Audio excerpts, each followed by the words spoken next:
I'll send her a note.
I would like to call to order the regularly scheduled Village Council meeting for the Village of Beverly Hills for Tuesday, July 7th, 2026. Ms. Brown, would you please call the roll?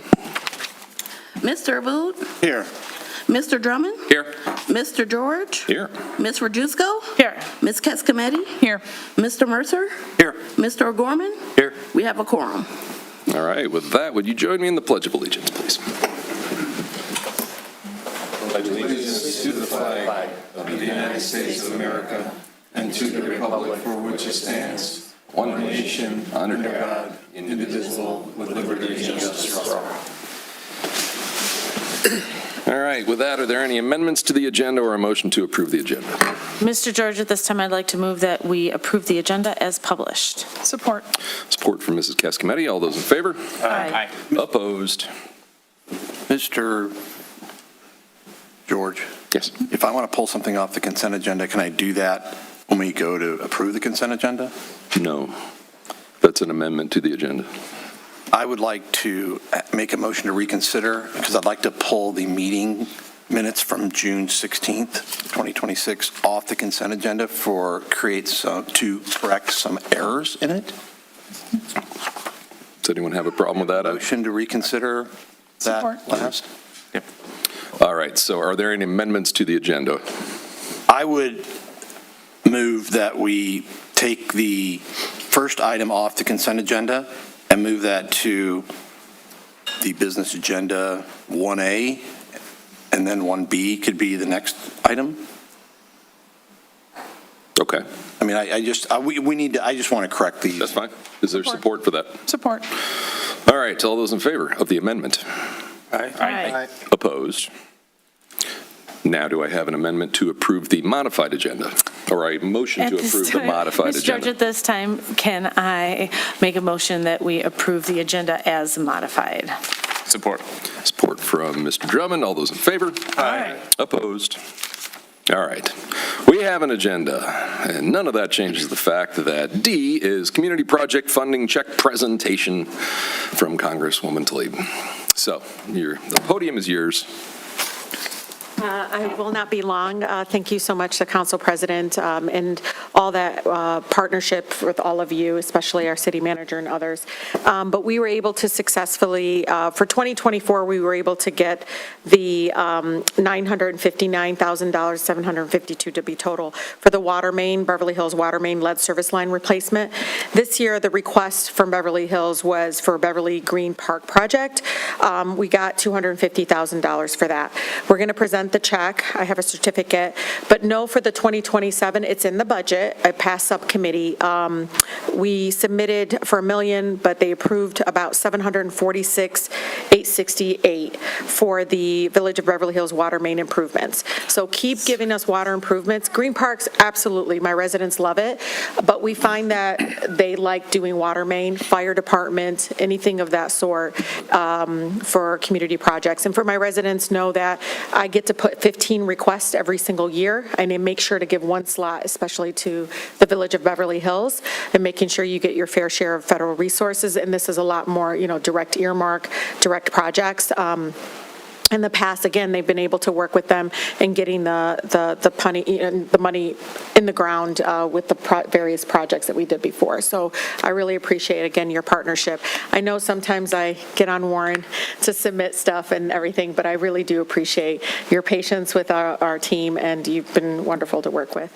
But with that, I grew up with the Publishing Clearinghouse commercials, and so I did. You love a big check. I used to cry as a little kid. Yeah. I didn't bring the balloons, but I did bring the big checks. I know I'm aging myself, but I Not a bit. love to be able to take a picture with all of you and presenting you with a check. That would be awesome. Yeah. Do we want to get everybody up in front of the... Yeah. I will say while we're arranging everyone that we greatly appreciate your assistance. The water project that you helped us get funding for, that was $960,000. The village was able to spend something like $700,000 of our own money on top of that to get the first quarter of that project done, and that project has been sitting there waiting since forever. When Chris Wilson came in as village manager, he was here 13 years and left 5 years ago, I think. He said his predecessor told him that was the biggest thing they're going to have to deal with. So we finally started that. This would be phase 2 of that. We're able to pay the village match portion because we've been successful in building the water and sewer reserve fund to pay for those projects, and we're happy to be able to make some meaningful changes to Yep, and the Beverly Green. $800,000, I'm really confident we'll be able to get it out. The Love only it. problem is it's in a bigger budget, Yeah. so we have to get the whole budget passed and signed by the president. So that's going to take a little bit longer, but the biggest obstacle has been to get it through the subcommittee, and we were successful in doing that. Well, we greatly appreciate your help. Let's get everybody around here. Yeah, we have the recycle now. We don't need the big checks anymore. Right there, are we coming up here? Mr. George, how would you like? Yeah. Yeah. Oh, she's clearing house stuff out. Yeah, remember? Oh, we were Yeah, I love those commercials. It's like you mentioned much too. Ryan, you gotta see Ryan. And you're in the back. Is it okay, or you want down or anything on that?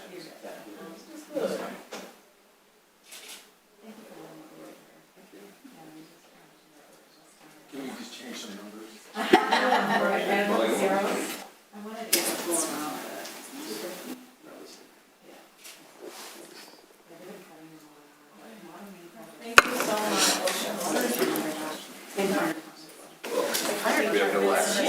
This is a certificate I'll keep with the, maybe I'll give it to the clerk. Yeah, we'll take it. Thank you so much.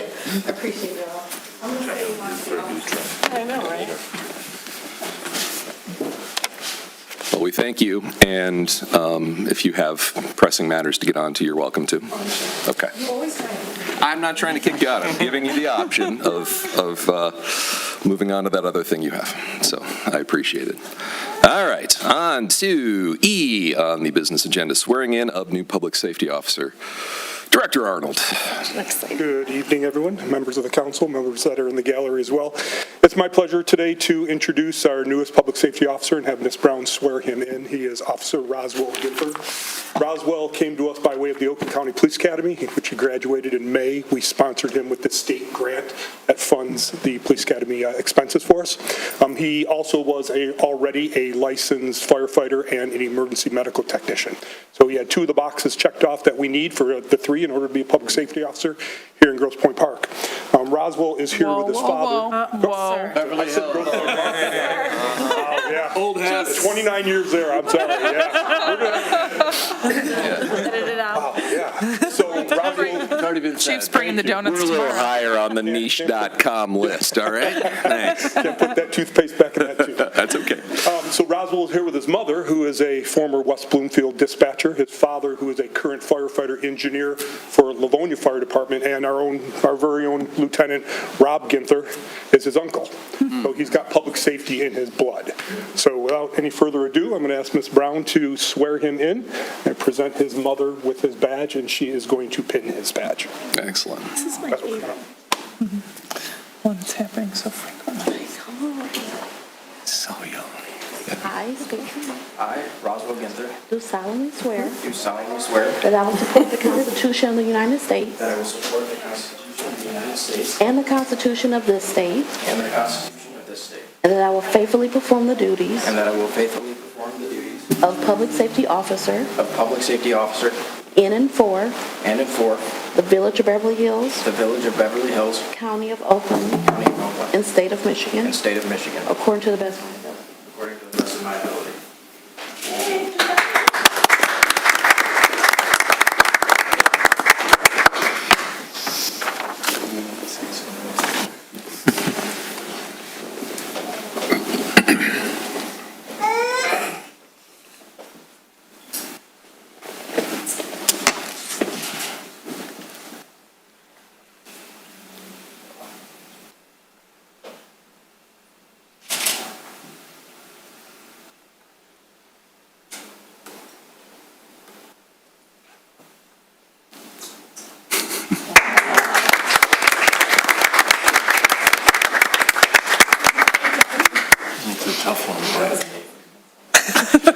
Thank you. We're excited to have you. Looking forward to seeing you out there. And Director Arnold, no worries. The ugliest one I've seen of those was at Ford in a meeting where someone described something as the Cadillac of blah, blah, blah. And they were like, I'm sorry, you're in the wrong building. So it happens. It happens. All right, on to community announcements. Anyone in chamber or online have a community announcement this evening? Hearing none, we'll move on to public comments. Anyone in chamber or online have a public comment they would like to make? Yes, go right ahead. We need you to step to the podium and you give us your name and what street you live on.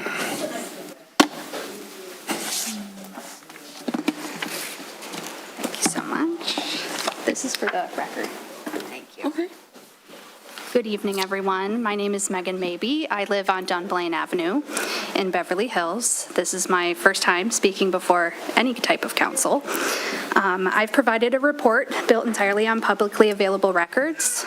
Because this report is nearly 40 pages, I'll also be making it publicly available for residents to view as well, so that they can support their own opinion. As I worked through these records, one theme kept appearing. Riverside Park has long been recognized as an environmentally significant part of the Rouge River Corridor. The village's own 23 to 28 Community Recreation Plan describes Riverside Park as an important ecological resource. Beverly Hills is also a member of the Green Corridor Initiative and the Alliance of Rouge Communities, organizations dedicated to protect and improving the Rouge River watershed.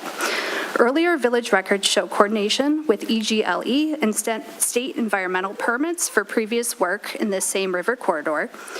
More recently, the village announced that construction at Riverside Park was paused following guidance from EGLE pending further agency review. I also found a village-commissioned Phase IA archaeological survey identifying the peninsula along Evergreen Road south of Riverside Drive as one of the areas with the highest potential for deeply buried archaeological deposits. I'll admit, I didn't expect to find a designated ecological corridor, documented archaeological sensitivity, and an active Eagle review, all pointing to the same small peninsula. That combination felt like the kind of thing that deserved a few more questions, not less. I respectfully ask that the village make all available documentation explaining the project's environmental review, including all Eagle correspondence, jurisdictional determinations, restoration plans, and final engineering documents. If my report is missing any information or I've misunderstood any part of public record, I genuinely welcome clarification through additional documentation.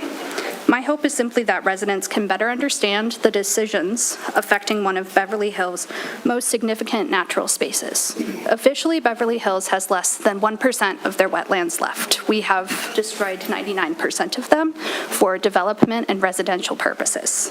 Thank you so much. Thank you. Anyone else? In chamber, online. Go right ahead.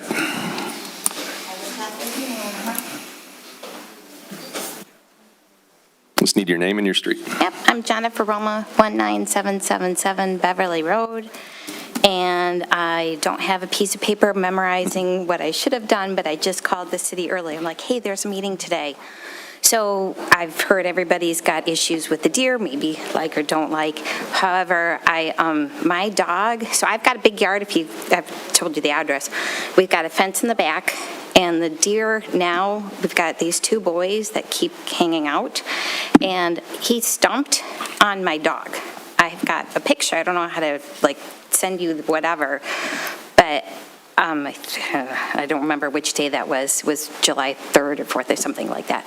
And so I actually called the policeman because I was like, I'm staring at the deer who I'm usually not afraid. And I'm actually afraid. I gotta go with the dog in the back with the fence and hold the leash. And so they happened to be these two deer, I'm assuming it's the boys, they were here again. And I even Googled what is it called? They stomp their feet, blowing, snorting, and they usually, like I said, they usually run away. You would throw a stick, they would go, okay, it's not food, and they would run. And now instead, it just happened again today, and I had the dog on the leash in my backyard. And trust me, I'm shaking because my question, I know unfortunately you can't tell me, but we're very curious, what are they doing with the DNR? I know a lot of people want to give them, so you can't have babies and all that stuff, but that's not going to help me now. I called the cops over this to say, is there anything they can do? And they said, so I don't even know what I do. I should let the dog go in my backyard, and I don't even know what to do. So I cannot wait. And unfortunately, if I'm correct, you guys, you can't talk back with me right now. The advice I would give you is to watch the first council meeting in June, Okay. Which took place at the Groves Little Theater, and it was mostly... Yeah, oh, I heard, yeah. Yeah, so watch that. I did. And then we gave, at the last meeting, some direction to administration to bring us back some additional information on a call, as well as additional information on any other options we have. I heard, are they going to do a information, ask people questions, a QR code or something, I heard possibly? Yes. Yes. Coming very soon. Yes. Okay, yeah. So that'd be the perfect time that I can, and I learned how to send the email, so I'll do that. I'll email the picture of the dog, because the dog has a hoof. It could have been a ribs, it could have been whatever, it could have been me, and the dog did it, the deer again, and they hoof and stomp, and this is not safe for me. So, yeah, a little bit nervous to have my dog hurt over a deer, because it shouldn't be. I've been here since 1999. Now, I'm newer to have a dog, but yeah, okay. So I will email the picture of the dog, and I just wanted to spoke, and I think I wanted to tell as many people that we can to realize, because we heard there was a mama deer and a deer, and that was bad. Well, now we've got these two boy deers, and they're aggressive, and they usually are not. And I just, so that's all. Appreciate I appreciate it. Yeah. Thank you. We are working on it. I know you're working on Yeah. it, but sooner than later? Yeah. Yeah, We're trying. trust me. Thanks, guys. Thank you. Thanks, Jen. Anyone else, in chamber or online?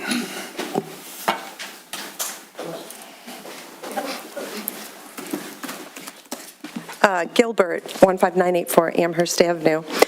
I recently submitted a FOIA request regarding the village's policies regarding nepotism and recusal, which is not what I wish to discuss right now.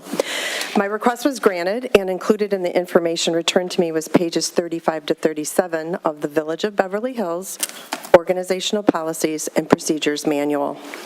This section of the manual deals in part with ethical standards of conduct of village officers, officials, or employees. This section tells the reader that there are certain prohibited acts, actions, inactions, and attempted acts and actions, I'm quoting now, which constitute a violation of the ethical standards of conduct for village officials. These include, in part, subsection 2, titled Preferential Treatment, and I'm quoting, "No village officer, official, or employee of the village shall use or attempt to use their official position to unreasonably secure, request, or grant any privileges, exemptions, advantages, contracts, or preferential treatment for themselves or others," close quote. Section 3, the use of information, subsection A, no village officer, official, or employee of the village who acquires information in the course of their official duties, which information by law or policy is not available at the time to the general public, shall use such information to further the private interest of themselves. Subsection B of the same section, no village officer, official, or employee of the village shall obtain information or use village records, documents, communications, or other written or electronic records of the village or those under the control of the village to further the private interest of themselves or anyone else. Finally, under section item 6, titled Other Prohibited Conduct, the reader finds a list of acts, actions, and attempted acts and actions which constitute a violation, again, of the ethical standards of conduct for village officials. These include subsections 2, 16, and 17. Number 2, an act affecting adversely the confidence of the public in the integrity of the village. Section 6, or item 16, rather, appearing before village bodies on behalf of a private interest, such as themselves. And section 17, participating in decision-making, which affects the interest of one's business or immediate family. If I may, Ms. Brown, to give that to you, so that it can be properly recorded and put into the record. Thank you. All right, anyone else in chamber or online? Going twice. All right, we'll close public comments and move on to the consent agenda, which will include number 2, approval of June 16, 2026 closed session minutes. Number 3, review and file bills recapped as of July 6, 2026. Number 4, approve change to non-union health insurance buyout policy. Number 5, approve CLEMIS participation agreement. And number 6, municipal and community credits contract with Suburban Mobility Authority for regional transportation, otherwise known as SMART. Not all at once. Oh, hold on. Mr. George, at this time, be it resolved that the Village Council of the Village of Beverly Hills approve the consent agenda as read. Support. Support from Mrs. Cascometti. Ms. Brown, would you please call the roll? Mr. Drummond? Yes. Mr. George? Yes. Ms. Radusco? Yes. Ms. Cascometti? Yes. Mr. Mercer? Yes. Mr. O'Gorman? Yes. Mr. Abu? Yes. Motion passed. All right, thank you. On to the business agenda. 1A on the business agenda is now the approval of June 16, 2026 council minutes. Mr. Mercer. Thank you, President George. In the meeting minutes would be page 1 on the roll call to order, Pledge of Allegiance.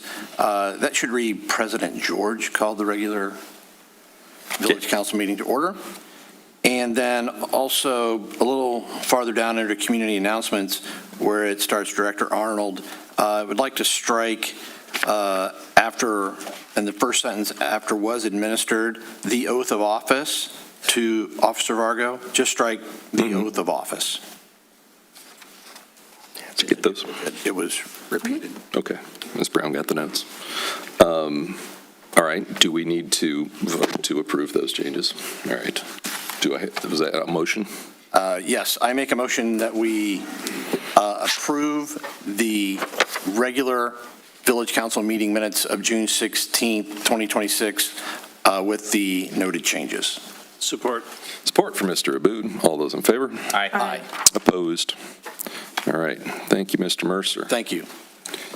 On to 1B, approve quote for public safety window replacements. Mr. Rothy. Yes, budgeted capital project for fiscal year '27, which this is our first meeting of fiscal year '27, so happily fiscal new year to all, is window replacements at the public safety building. We received several quotes. We are recommending to go with the low bid from Escher Glass, and total cost $59,361. Director Arnold is here to answer any other questions you may have about the project. Director Arnold.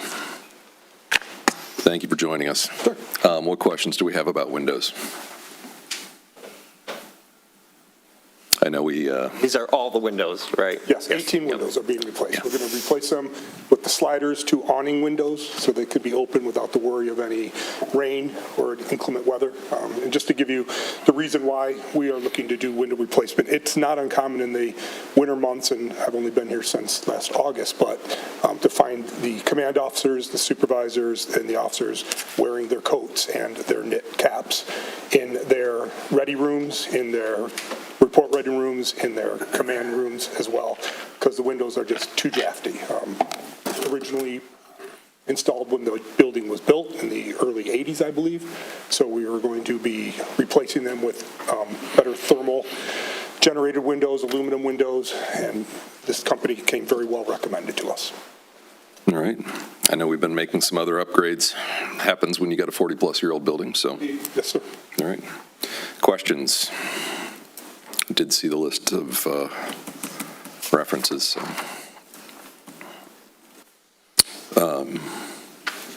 Any questions? If not, Mr. Aboud. Yes. Do you have a resolution? I do.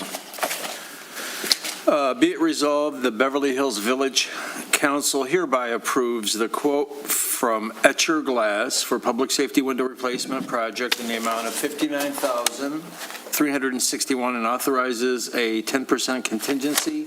Funds are available on account 205-345-970.00, and that completes the resolution. Support. Support for Mrs. Rajewsko. Ms. Brown, would you please call the roll? Mr. George? Yes. Ms. Rajewsko? Yes. Ms. Cascometti? Yes. Mr. Mercer? Yes. Mr. O'Gorman? Yes. Mr. Aboud? Yes. Mr. Drummond? Yes. Motion passed. All right. Thank you. Thank you. Awesome. I'm excited to hear if that actually solves the problem or if there's a need for some insulation blown in or something. So keep us posted.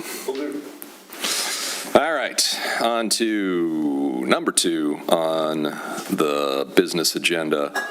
Award bid for Beverly Park fence replacement. Mr. Rothy. Yes, another budgeted item for fiscal year '27 for the parks includes the replacement of the fence at Beverly Park. This is for both the entire length of Beverly Road and the entire length of Allerton Drive. Fence has exceeded its useful life and requires replacement to improve park security, public safety, and the overall appearance of one of the village's most heavily utilized parks. Low bidder here is Pure Fence LLC. Their bid is within the budget, and it is also their recommendations were also favorably received from some of their previous entities they've done work with. Director Johnston is here to answer any questions, and there's a mock-up of what the fence paneling looks like. It's black. It looks exactly the same as what we have at the park currently, so we're not changing anything like that. But I'll turn it over to you for further discussion and questions. Council, questions? I know Susie usually takes care of all the fence stuff, but I'm going to give this. Hey, this is construction fence stuff, so I went down the rabbit hole on the website of comparing the residential panels to the commercial panels, because as I've understood it, part of the problem we have with our current fence is it is residential spec rather than commercial spec. Do we need to go heavier than commercial? No. You're sure? Yes. Okay. Where residential's kind of tie into the posts, commercial does not. Industrial grade would be overkill for the situation, I believe. All right. I just want to... Those will be replaceable without That's having nice. to take the fence apart all the way down to a net section. Do we need to buy additional, or are we comfortable with the notion they'll continue to make this? And This is a product that I've been assured will be in production for quite some time. It's very popular. And there's a local company. They're out of Michigan. The Elite. manufacturer. Elite, yes. Yeah. Okay. Other questions? Yes. Are they working something with you guys on disposing or getting rid of the old fence for whatever scrap? Or they're just hauling it away? They're hauling it away as part of the contract. Just looking for scrap value. Oh, no. I'm always looking for value. Come on. Yeah. Scrapping it. I heard drop the concrete post anchors at rocks. He's going to use them for an art project. Garden edging. Other questions? I'm excited because this will match all the way across the front and all the way down Allerton, whereas now we have a fence across the front, but not the fence down Allerton is a chain link. Are we, I'm sorry? So that being all the way down Allerton, that fence will now be, above ground to where it's easy maintained, easy trimmed, so you won't have all that growth coming up through the chain link fence. Which is exciting. Super Yes. exciting. Director Johnston, do the brick pillars stay and the park arch, that's all in good shape, right? None of that needs to be replaced, this is just the fence panels? Correct. Okay. Poles and panels. What are we doing with the little funky entrance on the west side on Beverly, where it's kind of a little half corral right now? It was just going to be an opening. Okay. Yeah. No need for the extra L shapes. There will be an extra opening at where the ADA parking lot will be installed as well. There will be a walkway there. I believe that was the only additional walkway. And does this include any of that interior fencing by the pavilion? It does not. Okay. Do we need to add that, delete it completely? I don't know what the... The line of fence, like by the bathrooms and the parking lot. Yeah, between the parking lot and the... Checked it out to the extent that it's in good shape, so it didn't need replacing, but if All right. it's no longer necessary, it's certainly easy. We'll leave it there for now, and if it's fine, it's fine. No. Any other, Mr. Mercer. Thank you, President George. Mr. Johnston, will there be any openings along Allerton near the ball fields? Yep, same current two openings, one at the ball field and one further down towards the cul-de-sac. Okay. I know that people don't park on that, but they let people off. So Yeah, it's there good- is an good to have ADA it. ramp. Yeah, okay. Yeah, great, thank you. Any other questions? None? All right. Ms. Cascametti? Oh, I do, but I was looking at a picture of the park, hold on. All right, Mr. George, please be it resolved that the Village Council of the Village of Beverly Hills hereby award the Beverly Park fence replacement bid to Pure Fence LLC in the amount of $433,000 and authorizes a 10% contingency. Funds are available in account number 208-751-970.00. Support. It's support from Mrs. Rojewsko. Ms. Brown, would you please call the roll? Ms. Rojewsko? Yes. Ms. Cascometti? Yes. Mr. Mercer? Yes. Mr. O'Gorman? Yes. Mr. Abud? Yes. Mr. Drummond? Yes. Mr. George? Yes. Motion passed. Thank you. All right, looking forward to getting that done, and that'll be done, looks like this summer. Yeah. Exciting. Probably after the playground is in, then we'll start. Yeah. Love it. It's going to be so nice.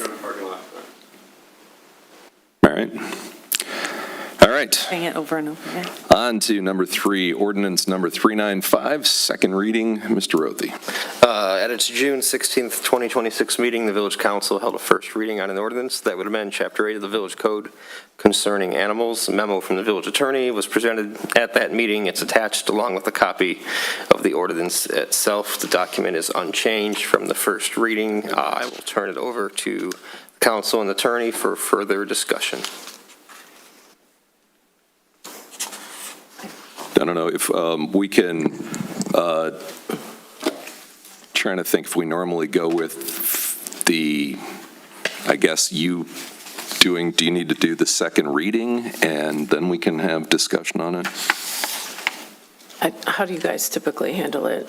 I'd say go ahead and, I'm trying to think, that's the table setting. So if you want to do the second reading and then we'll have council discussion, take public comments. Mr. Drummond? Okay. Yeah. What? I was just letting them finish their side. I did notice a typo, which I believe was brought up in the last meeting, on item D on the first page, section 815, item D. It's got the October 7th, 2026 date. I believe that's supposed to be 2025. So if you're going to read, if you can amend that as you read. Okay. That was it. Thank you. Thank you. Okay, so this ordinance adds a new section 8-15 to Chapter 8 of the Village Code that creates a limited exception to the animal limits that were adopted last October, allowing anyone who had more than what the new limit became in October to keep those animals through the end of their natural lives, meaning, till they pass away on their own, whether they become ill and have to be humanely euthanized, whatever the situation is. With respect to dogs, all the dogs will have to be licensed and follow all the other requirements of the ordinance, same with all the other animals, cats, chickens, et cetera. Anybody who acquires or acquired animals or in excess of the number of permitted animals after the amendment was adopted in October 7th, 2025, they do not qualify for that exception and would not be allowed to keep the extra animals. Made it clear that all the other requirements, whether it's dogs, cats, chickens, whatever, still apply. Under Section 8-63, we added another exception that would allow the building of or erection of a larger coop for someone who has more chickens than are permitted under the ordinance. And those are the two main changes. So I'm happy to answer any questions. Questions from council? Yes. And I know this is the second reading on it, but while I was reviewing this, I did see like a need for a deadline for people to apply for this exception. So what I'm trying to avoid is 5 years from now, the village gets a call about a house that has 5 dogs. And then the village comes and they're like, well, how long have you had the dogs? And they'll say, well, I got all my dogs on October 6th of 2025, of course. But 5 years have gone by and they never applied for this exception. So I don't know how the rest of the council feels about it, but some type of deadline, I don't know exactly what that deadline is, if it's 90 days from enactment or or we just set a hard date that it has to be by, but people who are going to apply for this exception, I feel like we need that deadline for that purpose so it can be tracked administratively. Otherwise, if you're found having those 5 dogs 5 years from now and you did not apply for the exception, then you would have to come into compliance with the ordinance. We talked about that previously, and part of administration's concern, I think, was having then to deal with the 91 days and being able to prove this through vet bills or, Sure. Well, I would You say have to be like able to- a filing date, right? Like you're going to come in with the exception and file for the exception. And if you have to get your data, I have no problem with that going past, but at least coming to the village and saying, hey, I have this exception that I'd like to apply for, and, more paperwork to come over the next couple weeks or whatever. But that was my concern with it. Otherwise, 10 years from now, we could have someone say that, oh, they've had 5 dogs since October 6th of 25. And I assume that it would be on, an administrative need to verify that, as opposed to, I think the part of the challenge is, as well as we publicize things, people still don't necessarily see it, hear it, listen to it. And so then you're putting the administrative burden back on the administration to deal with if there are exceptions to our date. So I mean, we have the same problem with the ordinance, right? Put in the ordinance in it, it's talked about in these meetings, it's published in the Eagle, it's made known, but people who aren't looking at those things or following would have the same exact problem, right?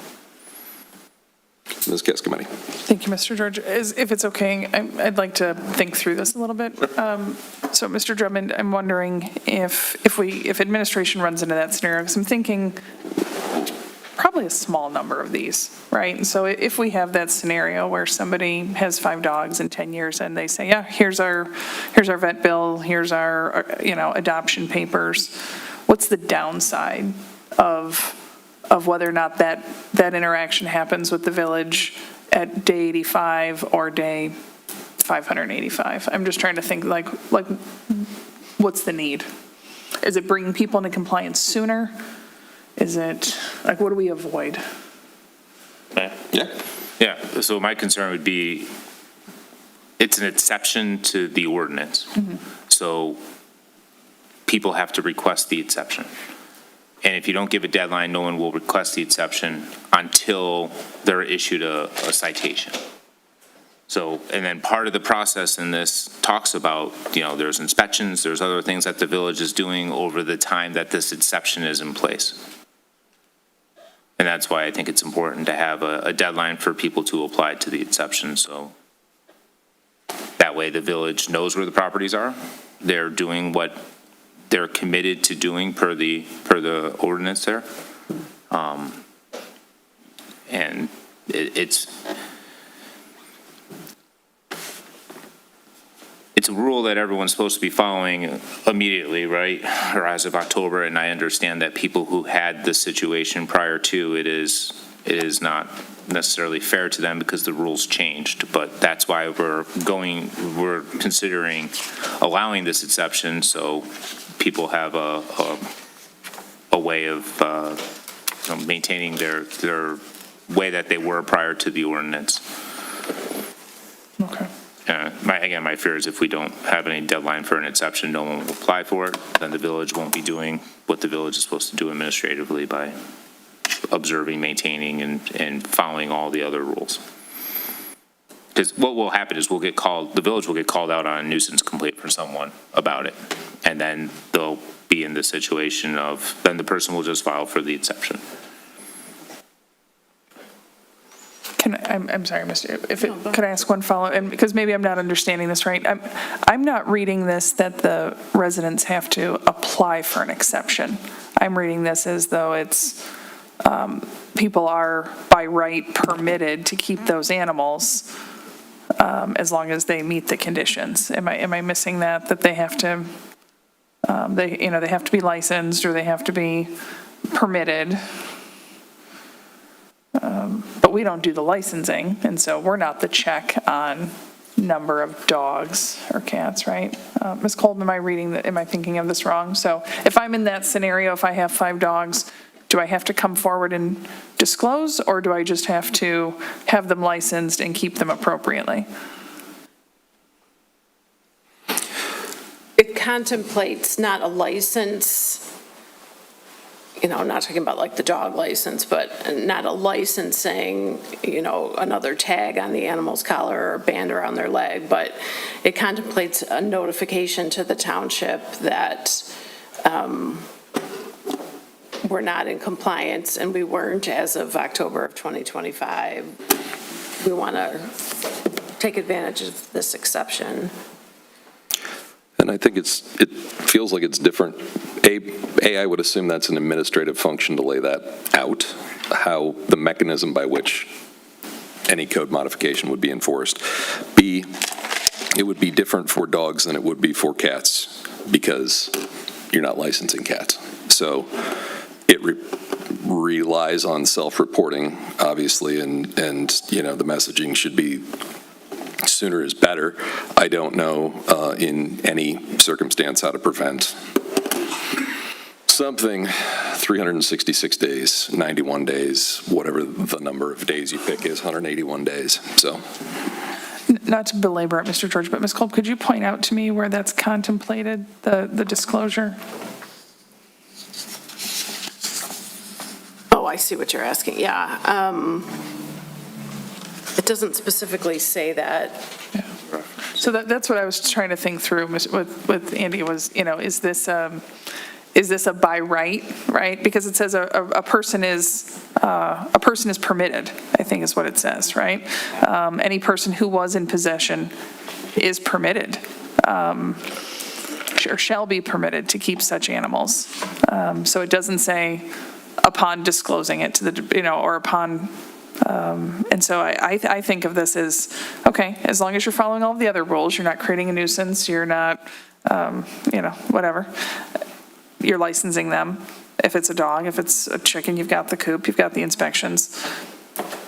Then, so it's sort of, until a problem is brought to administrations. So then it gets to the sort of bureaucratic burden of if we now institute a process where people have to disclose by a certain date and notify, now this is a thing administration's tracking. Whereas this is sort of a permit by rule kind of scenario. Follow the rules, it's permitted unless you cause a problem, which I kind of like the simplicity of that. So I think, I don't know if we're just maybe reading it differently, because I don't see the. No, you're correct. But if we're not comfortable with that, it bears discussing, but I did just reread through these sections that are in here, and I think I interjected some of my memory of conversation about it into those things when I was reading through, but when I just read them word by word, sentence by sentence, there is nothing about some of those things. So that may be my memory, remembering conversations we had when this was originally getting drawn up.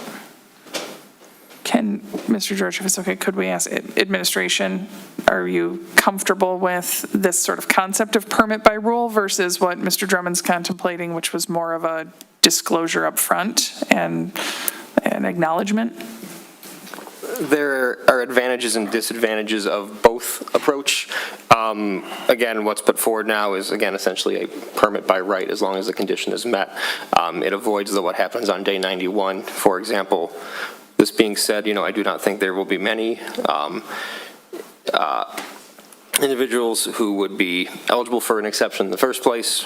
Ultimately, it's a council's call on if they want to put a date on which they have to come forward or not. That would be easy to enforce, but again, it's, just understand that if anybody came forward after the fact, after that deadline, it's, violation notice, violation, you don't comply, you're going to court ultimately. So again, it's, I don't have a preference one way or the other. I think both can be worked with, and that's ultimately what the council's, role is as the legislative body, is to make that call. Sure. Okay. Thank you. And thank you, Mr. George, for that. Yeah, dogs are going to be disclosed by licensing. Chickens are going to be disclosed by permit. Cats are off in the wind, I guess, until violation. Yeah. So, I'm sorry, I you want to, you were No, going to go. I was going to say, I mean, dogs, it's kind of a different situation altogether because we actually increased the number of dogs that are allowed. So if somebody has had 5 dogs before, technically they've never. We're in violation. Yeah, they were in violation. So they were, I mean, again, that's up to administration and how we want to do that because there are people in the village that may have always had 5 dogs. There's a lot of people that had 3 dogs that now can do that legally.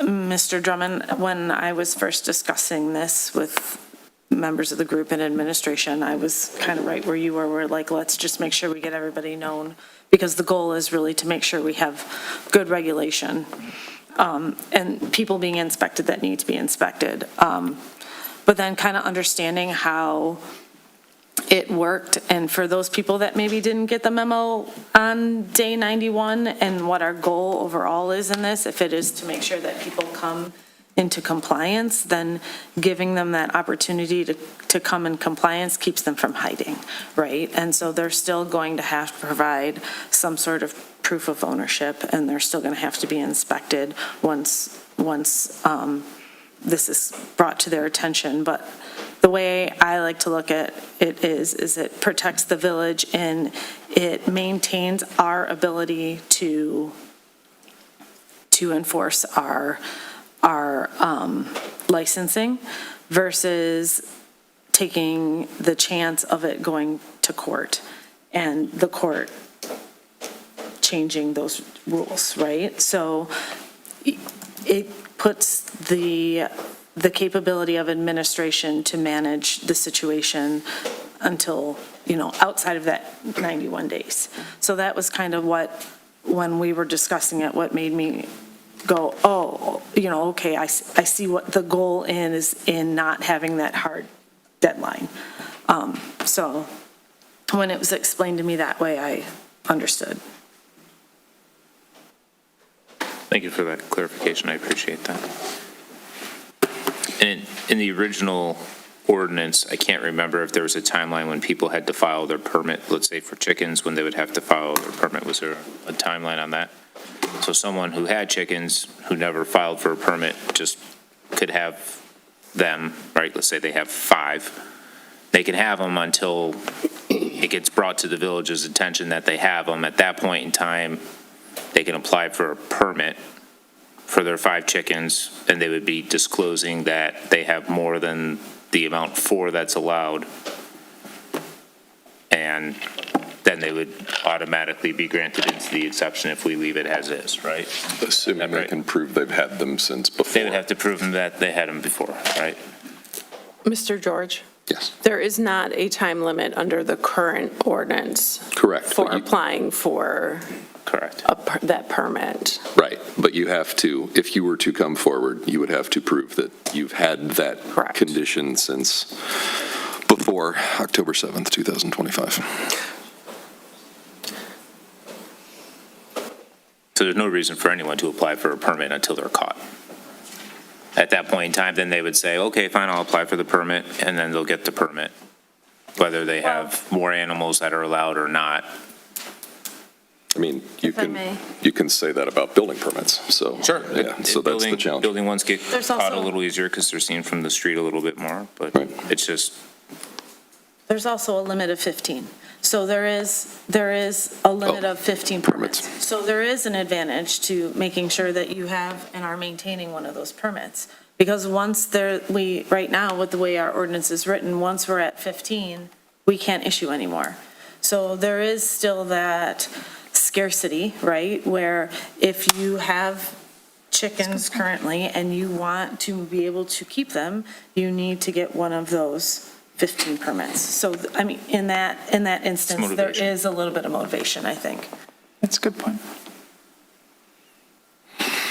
until we are issued all 15, then there's zero motivation to go for a permit, and you just wait to get caught, and then then administration's still in the same situation that they're afraid about on the 91st day of having to take someone's animals. Joy of policy writing. I get it, and that is like I said, that's part of the challenge with building that we run into on a regular basis, is people not applying because they want to see if they can do it without getting the permit. Yes? George, Ms. Kolb, could we think through that? Because I think this is a really good point, Mr. Drummond. Can we think through this scenario? And I don't want to belabor it because I do think it's unlikely. But let's say we have issued 15 permits and administration, gets a complaint. They go out to some, Mr. Mercer has 8 chickens at his house. I'm sorry, I couldn't resist. A resident has 8 chickens at their house and they say, I've had these since October, since September of 2025. It says I can keep them past my natural life. But they can't be permitted because we've reached our max. Correct.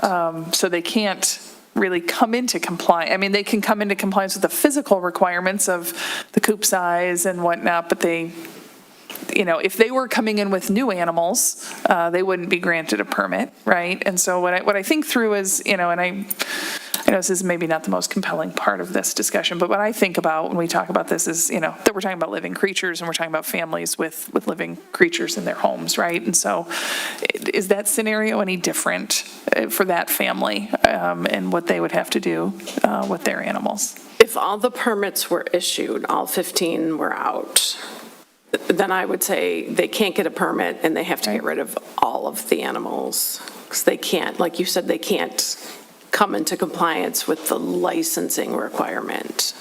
Yeah.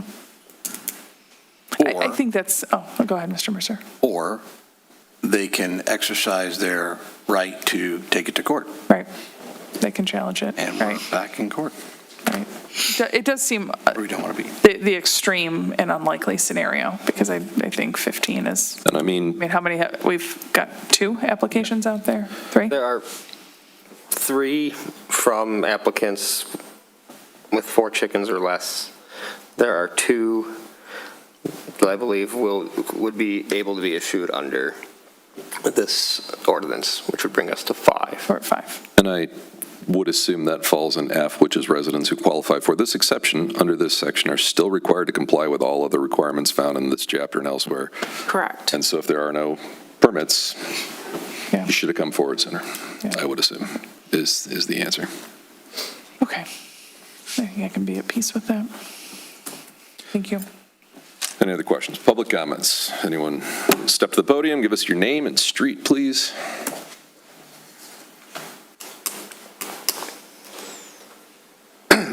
Greg Kessler, Beverly Road, 18345 Beverly Road. I find this whole discussion academic because if anybody here on council is violating rules, they will have the chance to vote on their own immunity, which is happening here. And I find it really offensive because we were told to obey the statute. We were given a correction of notice, and we obeyed it. Ms. Hydrazuko did not. She took it to court. Then you guys had a secret meeting, closed-door meeting, about whether to appeal that decision on what the judges said, which most of the people had said on the zoning board had recommended taking that back to court and appealing it. Then you let her go ahead and try to make up a new rule in which she voted for a statute, and now she's in non-compliance with that. Why in the world do we need this amendment? You're just going to keep on giving it to whoever on council violates the statutes. There are 2 classes of people here. There are the people that get the notices of correction, that obey them, and there are the people that don't. So let me just give you a few facts about what you're doing here, because here are some things. She has 14 chickens. Those chickens produce over 2,000 eggs per year, 630 pounds of droppings per year, 1,820 pounds of feed per year used, almost a ton. Who's inspecting her property to see if what's being done with those feces? Who is going there and making sure she doesn't have rodents there? Because she's had rodent habitation violations before. Yes, there is. I've got the record right here. No, there's not. Yes, there was. I didn't say there were rodents there, but there was an area of rodent habitation where they could hide, and you had to clean it up, and it was back on 6/18/2020. It's part of the record. No. Yes, it is. No. We're not going to argue about that right now. The other thing is that there's no vested interest, supposedly, no conflict, or no vested interest because she is not selling the eggs. What do you do with 2,000 eggs if you're not selling them? It's just amazing to me that we have been here since, and she voted on the concept of 4 chickens. That was what was voted on October 8th. 148 notices of correction have been given out since then. None for 31531 Evergreen, who was in violation of those statutes that were in place then. For 8 months, nothing. There have been 148, out of the 148, there's been several rodent habitation notices. This is, I'll just get to the point of this. If you're going to allow her to vote on her own immunity, there will be a lawsuit, and I'm going to be party of it. I've already discussed this with my partner, and we have a civil rights case to bring against the village, because there's 2 sets of people, the people in council who get privileges, and the peasants in the village who have to live by the notices of correction. So that's what's going to happen, and I'm not making a threat, I'm promising it. All right? Okay. I will correct the record on a couple things. We did not have a secret meeting. The Open Meetings Act for the state of Michigan allows for situations where council can have a closed session, which is what we did, to discuss legal proceedings. Okay?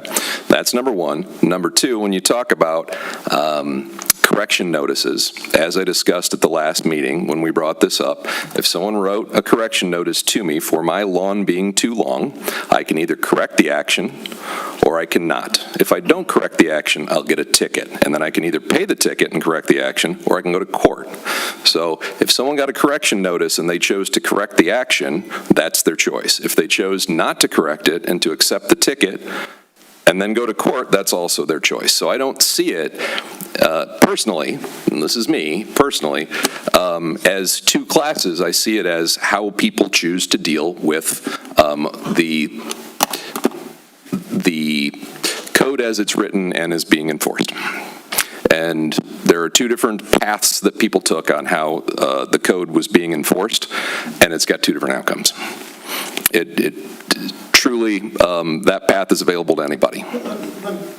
You're welcome to step to the podium. I'm trying to tell you that the choice to correct the action rather than go to court is a choice. Okay. You gave her the chance to vote on the 4 Chicken Act. It wouldn't have passed otherwise. There was a conflict of interest there because it was her interest in doing that. She had a conflict of interest because it was a personal gain for her, just like it's a personal gain for her on her property. The other thing that I really want to bring up is the state has requirements for setbacks and stuff for chickens, especially for the amount of chickens she has. And the state has told me they're going to come and inspect her property. And you will be getting that notice, or she is getting that notice, because there's 14 chickens there. The groundwater is being permeated with the feces. And the other thing is... I've given you some extra time. That's speculation. You're talking about a number of chickens. You're talking about, there's a lot of speculation. I appreciate it. I understand. So thank you for the extra time. I appreciate it. I'm going to ask the village attorney to address the issue of conflict, if you would be so kind as to advise us on that. So the default position that the state of Michigan sets forth is that every elected official votes on every matter that comes before it. They don't want people chickening out, sorry for the pun, and not voting on issues just because they may or may not be controversial. The state defines conflict of interest as a matter in which an elected official has a pecuniary interest, and a pecuniary interest is a personal financial gain. There is a method to deal with it, and it's in the rules that Ms. Gilbert read from earlier. A member discloses that they believe they have a conflict, and it requires a unanimous vote of the remainder of the body to excuse them from voting. That's the process. And again, going back to my first comment, that is because the default position is that elected officials should vote on every matter that comes before them and not have the ability to wiggle out of the ones that may be controversial. So again, the state defines conflict of interest as a pecuniary interest in the transaction or matter that's before the council. Thank you. Mr. George? Yes. Again, not to belabor it, but Ms. Cole, would you be willing to give us an example or two of what is and is not? I have some ideas, I think, but maybe you could help us. So council just approved a contract for a new fence with, I'm going to say it wrong. No, it was Windows, was Escher, right? If any of you worked for Escher Glass and was the salesperson on the call and was going to earn a commission for that contract that council just approved, that's a pecuniary interest. All of you are affected by ordinances that you vote on for the village, because you all, even if you could potentially in the future become responsible. If a zoning that's a bad example because of legal nonconformities, but there's all the ordinances that you vote on, potentially you could be in violation of at some point. You're not allowed to say, well, you know what, I like to drive really fast, so I'm probably going to get a speeding ticket, so I'm not going to vote on a traffic control order for Allerton Road. Your job is, as elected officials, is to weigh these decisions and make them what you believe to be in the best interest of the community. Thank you, Ms. Cole. Any other public comments, online or in chamber? Todd Schaefer, I see you got your hand up.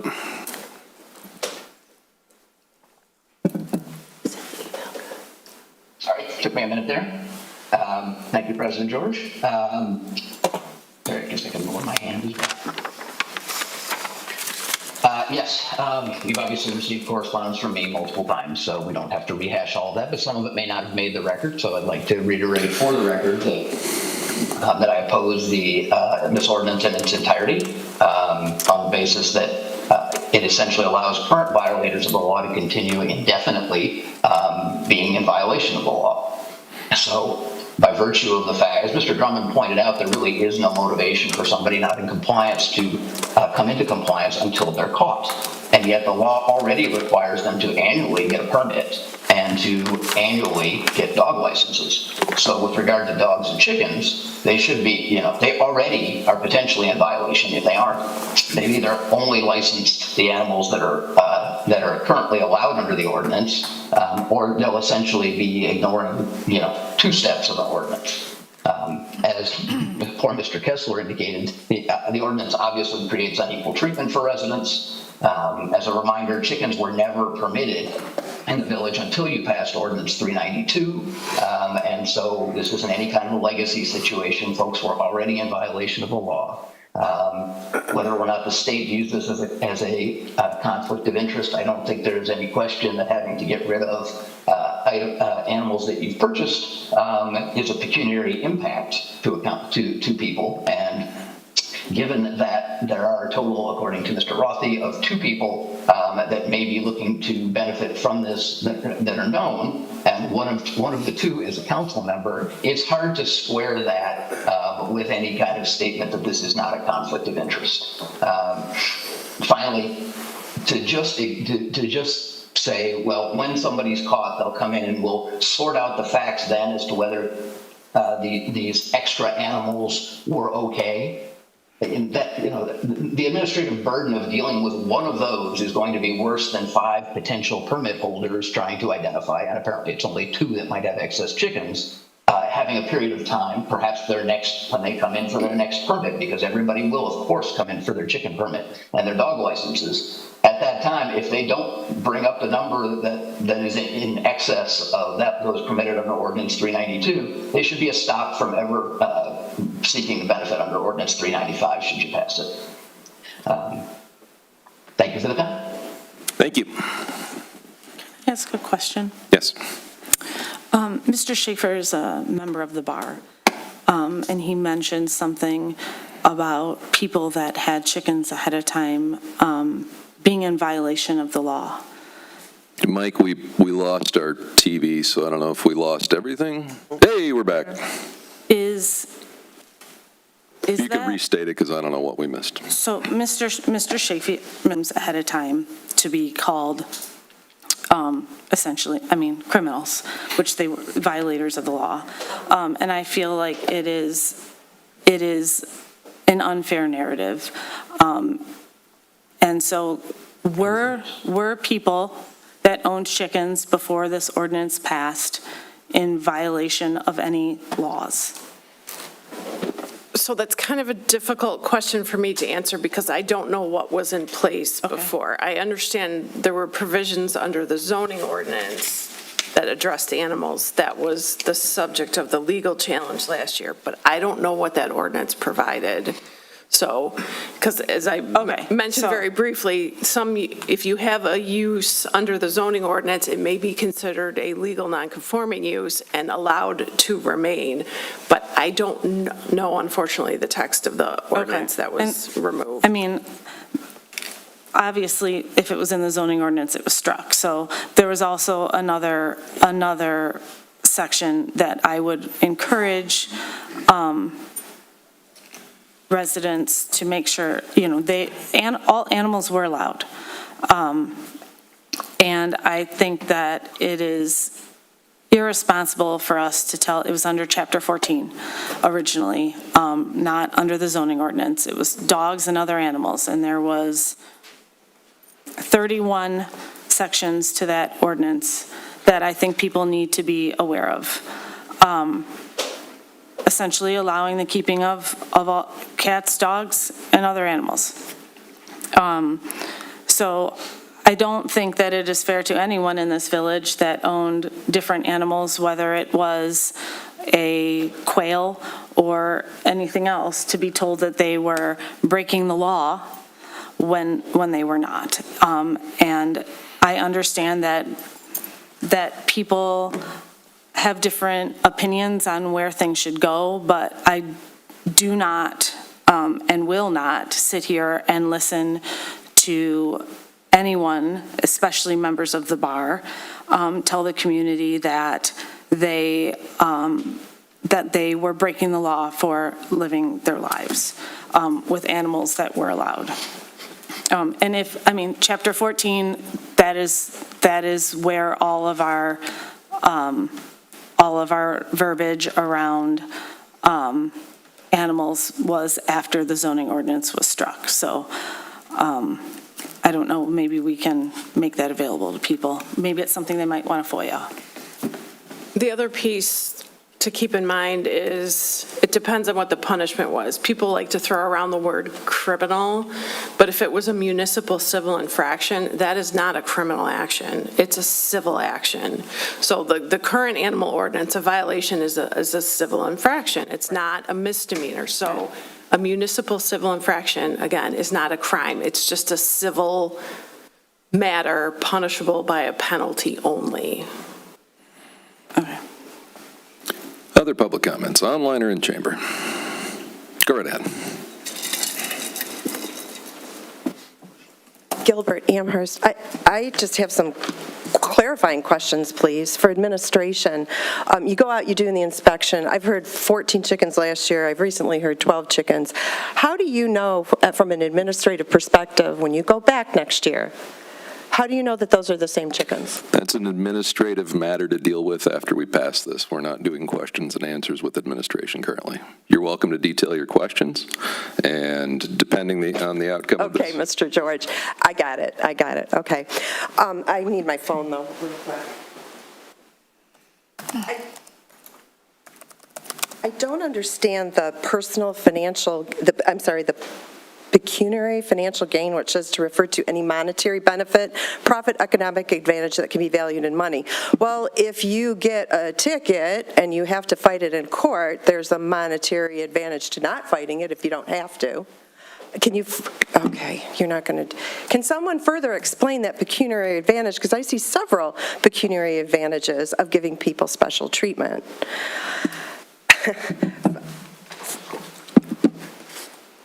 Is it okay if he restates how many licenses are in process? Because I didn't hear them all. Is We that okay, have Mr. 3 George? for complying, 3 for 4 or fewer, and 2 that are We have pending. 3 full-blown permits issued right now. As Mr. We have received 3 applications. One has been issued for sure. The other 2 are in process. If not, have been issued in the last day or 2. I haven't asked, but before. 3 in process. Since the last council meeting, we got 1 more, so there was 2 last time. Well, there was 4, but 2 were the 2 that could apply to this. One had been issued of those other 2. 1 was under review. It probably has made the case now, and then we got another 1 since then. All right. So there's 1 actual permit issued and 3 in process. Did I hear that right? At a minimum. Okay. I wonder, Mr. O'Gorman, if that's any proof to you. You know, you gave Ms. Maxwell that assignment that you just didn't understand where this was a minority issue in the community. I wonder after 8 months if that is further proof of that, but that's just editorial. Something also, someone said to me, did you listen to Mr. O'Gorman's comments? And I said, no, what did he say in the last meeting? They said, no, you got to go listen to him. I don't know what he said. So I did, and I had it translated. And I'd like to point out one thing. You say, I think cats to me was a big deal, to be honest. I did run into one lady when I was knocking on doors who had clearly more cats than I would ever be comfortable with.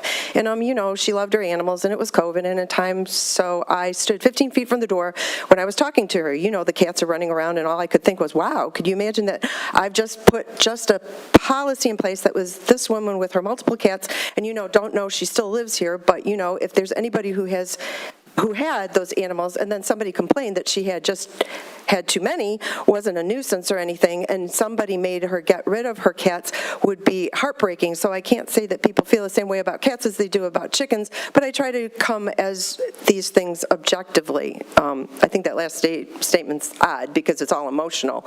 But I submit to you, you may have been standing outside one of our local nests of feral cats, and I can take you to one where it's at in my neighborhood where she feeds them. She doesn't take them to the vet. She doesn't well, we don't have licenses now, but she didn't in the past. But she's a little old lady who likes to feed the animals, and they're not spayed or neutered. They just keep multiplying. And I submit to you, sir, that 12 cats is too many for any one person, as well as 12 chickens. Thank you. Thank you. Well, Anyone else, online or in chamber?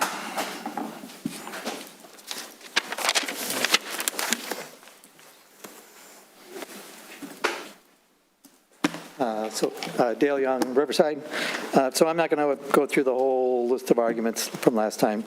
I am concerned that since the last meeting, the ordinance is still unenforceable, and I think that's what Ms. Gilbert was getting to. There's no provision, you know, dogs are licensed. That's enforceable. Cats, not so much, you know. The chickens, it's not enforceable, you know, unless you're going to somehow identify what's there and what was bought before October 7th. And I don't see the harm in putting some traceability in the ordinance so that this is enforceable. The other thing is I believe that it should have an end date. So right now, the way it's written, it says the natural life of the animal. How about, or a year, whichever comes first, or 2 years, whichever comes first. This should not just go on forever. You know, if you look at, if you combine the unenforceability with the open-ended nature of this, it's just going to go on forever. And like I said last time, 20 years from now, we're still going to be having the same discussion. And those things will, you know, be in the Guinness Book of World Records for the longest living chickens, but we won't be able to prove that they existed before October 7th, 2025. So, thank you. Thank you. Any other public comments? Council comments. George, Yes. can I ask a question? Because this comment came up earlier. Mr. Rothy, have you gotten any communication from the state regarding groundwater impacts of residential properties keeping chickens, whether within the number that we have or a higher number? I did see an email I was CC'd on come in. It was directed to someone at Eagle raising this concern. Do you recall what the conclusion of Eagle was on that? and believe they considered the matter too small and to be out of their scope from what the groundwater statutes they're empowered to enforce are. Okay, thank you. I think there was an allegation earlier that, keeping animals on residential properties was a threat to groundwater. I read that email. I would submit as, someone with considerable background in environmental protection that, it is rare to see water quality impact from pet waste, right? There are instances where, if somebody is piling up, say, dog feces in a wetland, directly in a wetland or directly on the shoreline, like if you lived on a river or something. But, burying pet waste in your own yard is a fairly common practice, right? And I think the conclusion of the groundwater folks that took a look at that was that there was no potential for impact to water quality. All right, thank you. Council comments, questions, discussion before we vote.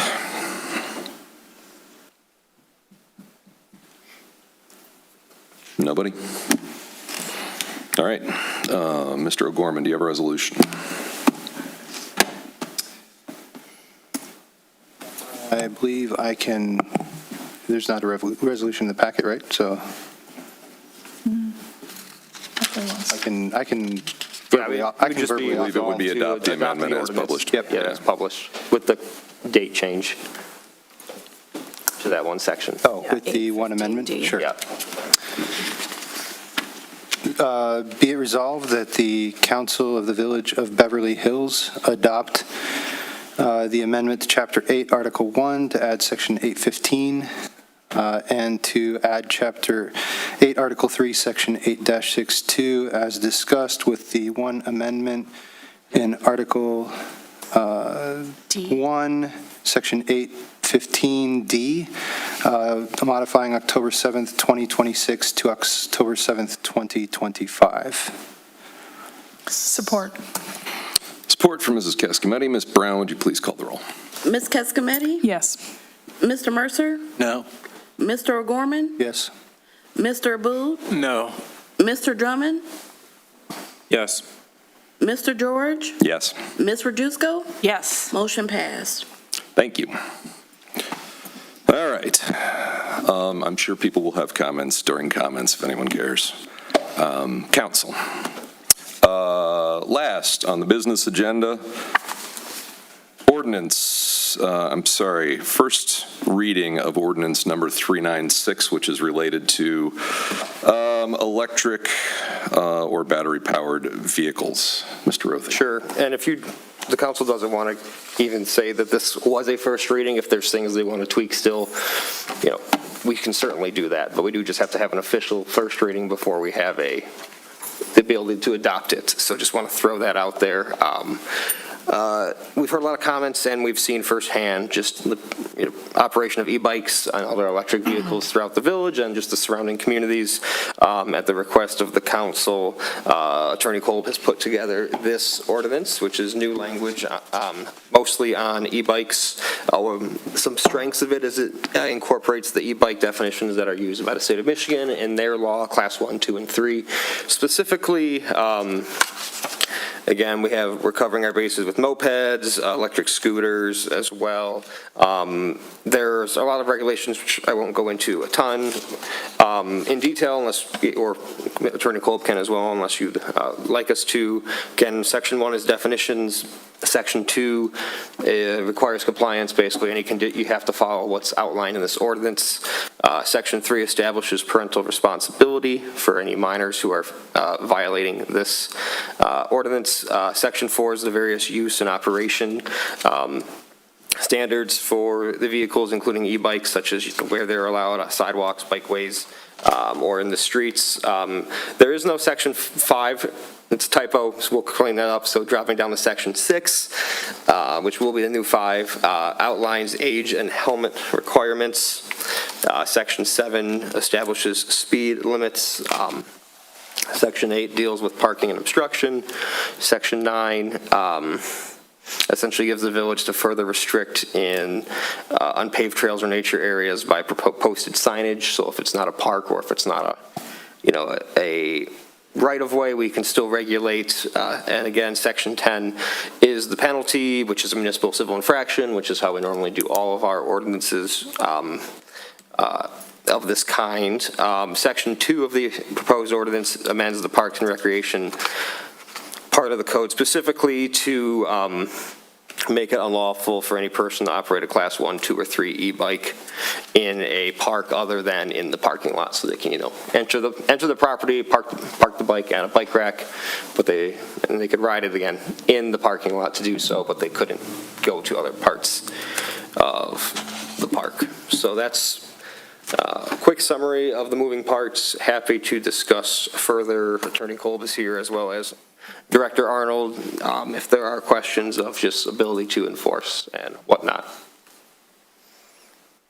I will take questions as soon as you can just give us a little background on where this came from. Like, is it just from other communities? Is it, I don't know if it's an assemblage of. Oh, are you asking me about the ordinance? Yeah, just want to we're not the first in the world to discuss this, so I'm guessing you didn't just craft this from a raw block of text. There's actually a pretty detailed state statute regulating e-bikes.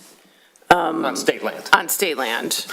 And then many communities are dealing with bad behavior, I'll say, of people on e-bikes on public sidewalks and are looking to regulate them because it is a safety concern.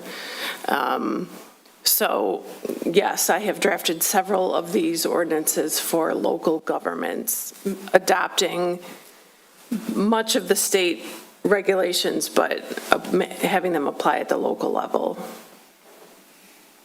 Thank you. All right. Questions, comments from council? Mr. Jusko.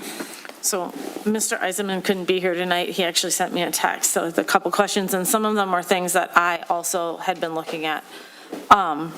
So one of the questions that I was thinking about when I was reading this as well, we go through the different sorts of e-bikes, and they all seem to have pedals, correct? Correct. I'm thinking about, I see, again, this is all anecdotal experience, but I'm seeing a lot of kids on what essentially looks like an electric dirt bike. So it does not have any pedals. It goes very fast. It's on the side. And so how would those particularly be regulated? They don't have, they don't have pedals or at all, right? But they are electric.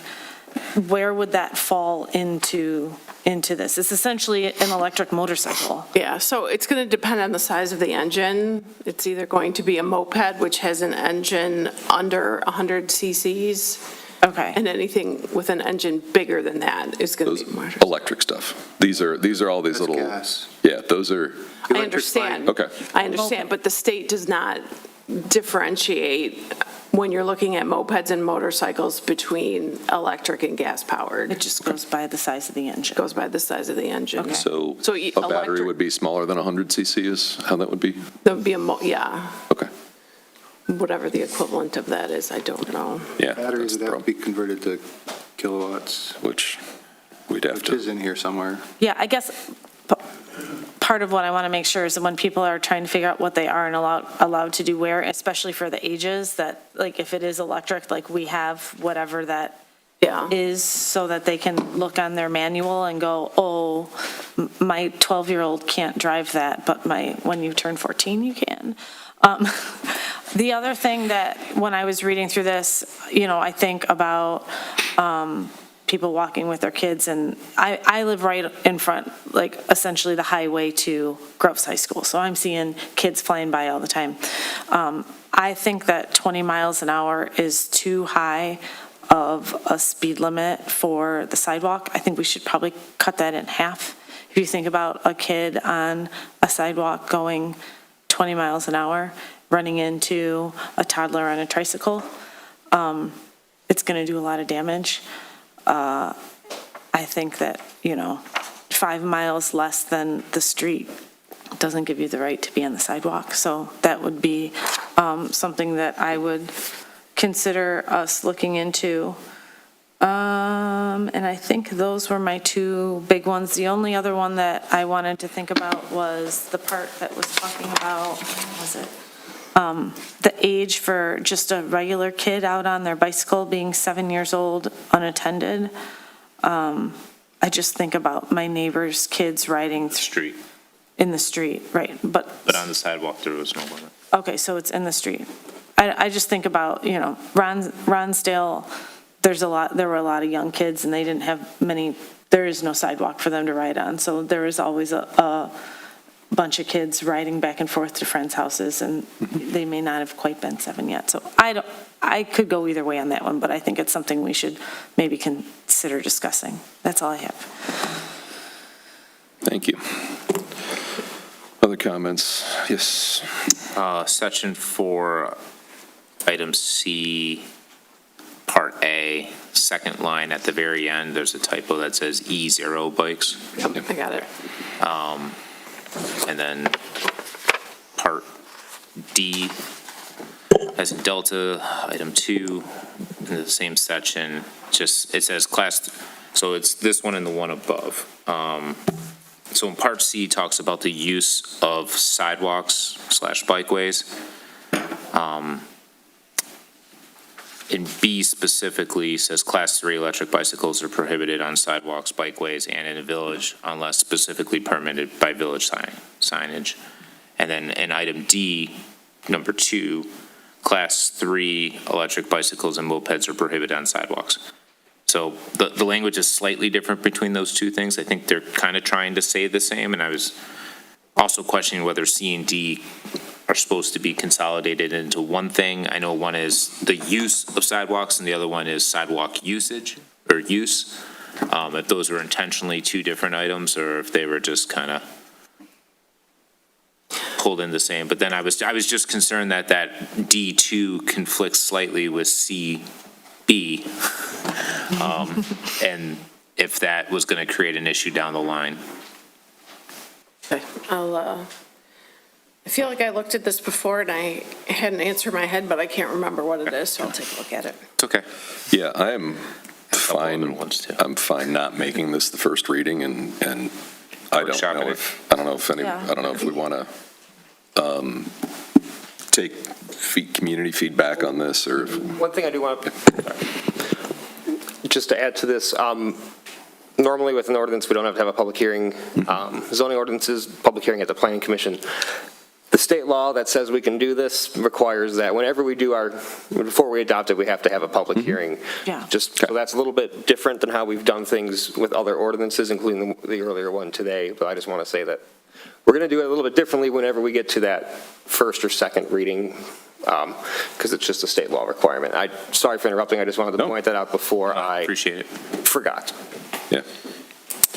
Section 6, item C, so it says electric bicycles, no person under the age of 14 shall operate a class 3 electric bicycle, but there's nothing in there about the class 1s or the class 2.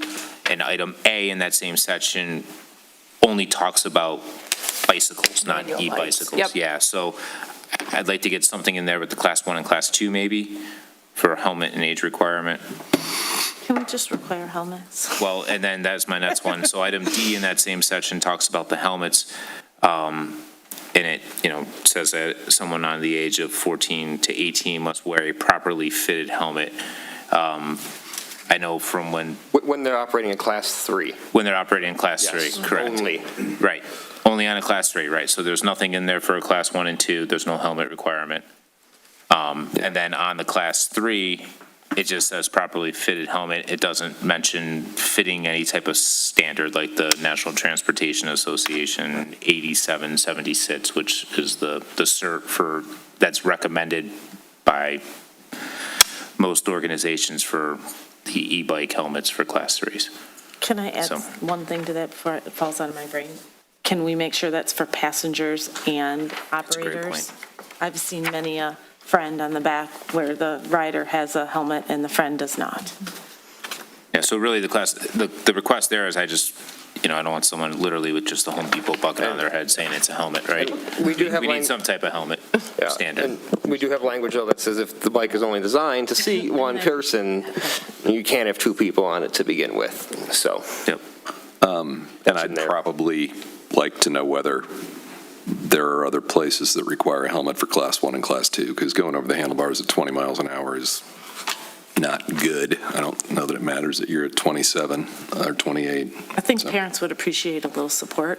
Yeah. See a lot of helmets dangling on handlebars at times, and I feel like I've sent some moms some text messages when I see their kids zoom by without their helmet. I think I hear from parents that they might want a little support. So let me, just to clarify, would you like to see a requirement for helmet on Class 1 and Class 2 e-bikes? Sense of council? For minors, right? Under 18. Under right? 18, yeah. And then you want to add the specific standard, then it's a standard for I think that one's up for discussion of council. I think it makes sense for Class 3, I don't know. What was, that is a standard, I didn't catch that part. Certified helmet. Yeah, national transfer. Standard helmet, yes. Yeah, and I don't know. Set standard for a Class 3 helmet, or a helmet for Class 3 e-bikes. And I don't know if Class 1 and Class 2 just require a bike helmet. They have a recommendation. So that's worth which is understanding. Yeah. CPSC. All right.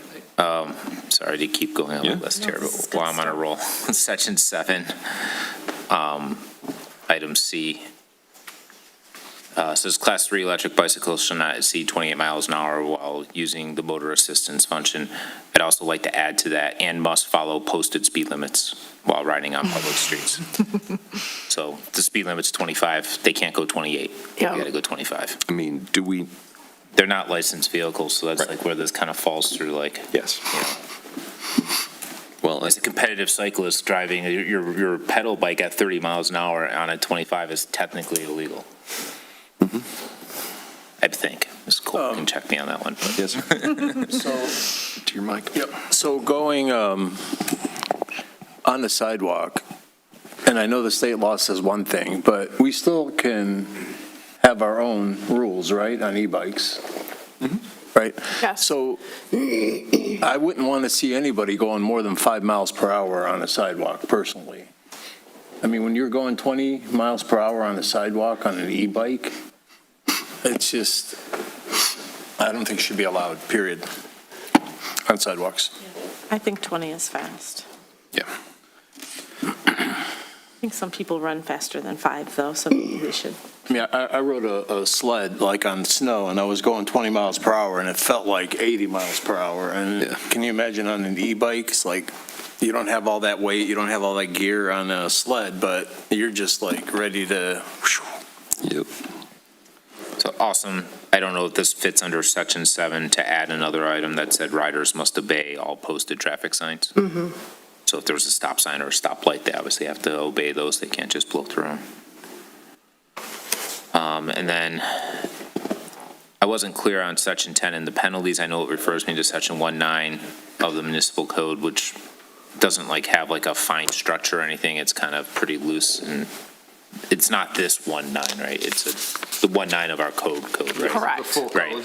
So I didn't see anything in there that would tell you how much the fine, the civil infraction, right? So it'd be like a fine, and it wasn't able to find what that fine would be or how that would be, issued. So if a police officer observes someone, let's say, driving 40 miles an hour on a Class 3 e-bike, it's violating this ordinance, and the police officer pulls them over, like how they even know what to issue it as per se. And then realize the kid's 14 years old. And the kid's 14 and what the fine is, and then, we're going to have to mail it to the parent's house kind of thing. The penalty is actually, Section 19 talks about municipal civil infractions, but the fine for a municipal civil infraction is actually under 1.8. Okay. And it's a maximum $500. Okay. Thank you for the clarification. Up to. Maximum, Usually yeah. the court figures out what the fine is going to be. Then do we need to change that reference or just leave it at 19, and 19 is going to reference 18 then? Okay, perfect. Thank you for that. Anything else? Not at this time. I would probably, I don't know if there's anything we want to add to memorialize which roads this does and doesn't work on. If it's village roads or roads within the village with a maximum speed of 25 or 30, so that we're encouraging these things to stay off of Southfield, which is 45, and Yeah. would like And this to would believe apply that's to not village roads, village public roads. Yeah, but I'm saying it, you can operate up to 28 miles an hour on Southfield Road, which is unadvisable, and I'm trying to figure out how to keep people off of Southfield Road, Yeah. I guess. Not that I see much on there, but while we're here. You can ride on the sidewalk at 20 miles an hour. So do you want to put a speed limit on sidewalks for all e-bikes? And do you want 5 miles an hour? Do you want 10? I'd love them not on there. I don't know if that's realistic, but That's not realistic because they can't necessarily take them on the road, too. I know. 5 miles an hour. Wait, Mr. George, can I ask, Ms. Cole, was the question speed limit on sidewalks for all bikes or just for e-bikes? For e-bikes. Okay. Are we also talking about that would apply to bicycles? Not currently, unless we probably spec it here, right? Well, I just think through this. I mean, I think, I don't know if you guys have ever picked up on, there's like a long-standing, I think, argument about whether or not bikes are allowed on the sidewalk, right? I mean, I've been yelled at for riding my bike in the road. I've been yelled at for riding my bike on a sidewalk, right? Whoever doesn't like you where you are thinks you should be on the other one. But, an average size person riding, going a normal speed on a bicycle is about 10 miles an hour, right? I mean, 5 miles an hour is toddler speed on a bicycle. Yeah. So, I mean, I would just, if we're going to go through all of this, I would like some clarity in our community about what's appropriate activity on a sidewalk, what's appropriate activity on a street. Yeah, because your current ordinance, nowhere in your current code do you regulate bikes at all. Right. So this is our opportunity. This is the opportunity to take care of it all at once.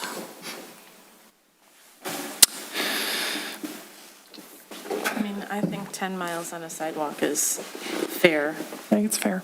I think some people aren't, I've talked to people, again, on my front, that aren't comfortable riding in the street because they can't go fast, so they choose the sidewalk.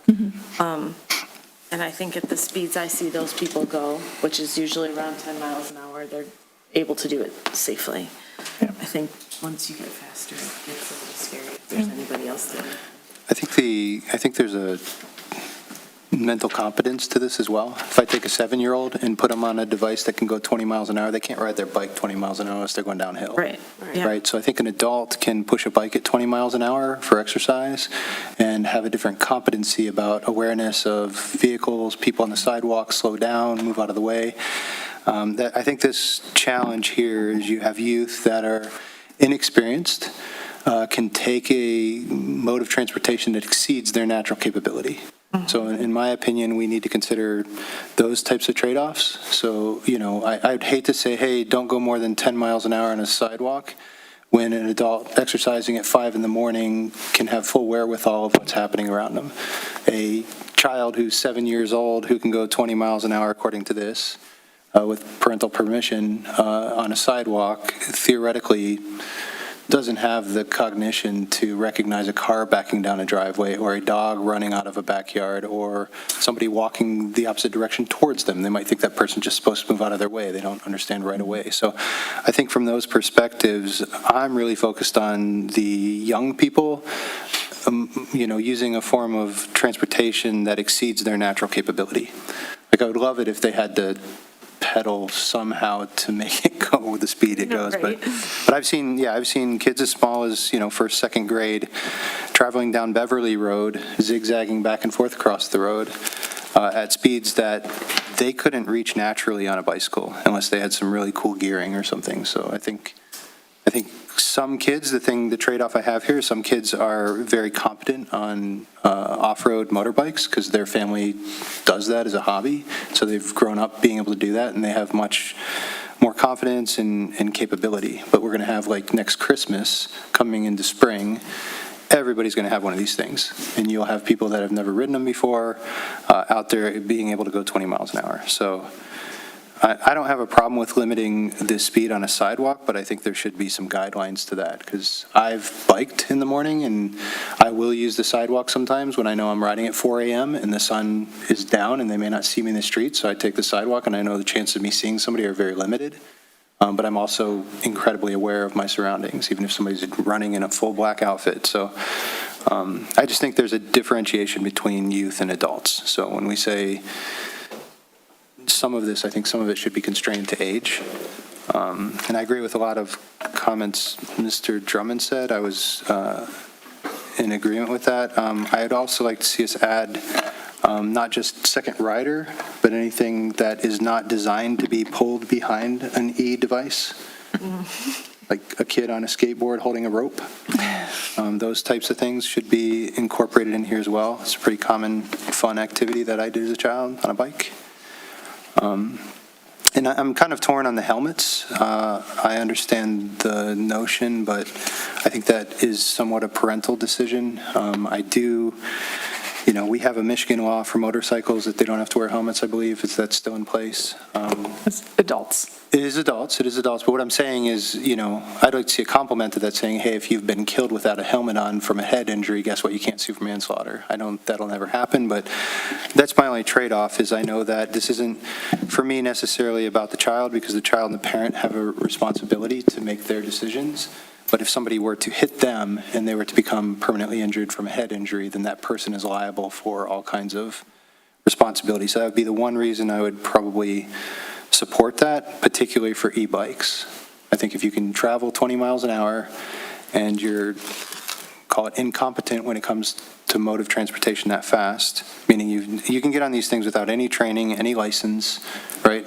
My 16-year-old went through a year of practicing driving, right? So I look at this and I think, wow, this is crazy. She's going 5 miles an hour more in a much bigger vehicle, but it's on a road. These people are traveling on sidewalks at about the same speed. Little missiles, basically. And there's a couple other things I can send along Mr. Rothy for comments as well, but those are kind of my main comments. I think some of the class 1-2 needs a lot more description. I know we say you have to drive on the right-hand side of the road as close to the edge as possible, things like that, but when I think about they can't go on a roadway, does that mean a crosswalk?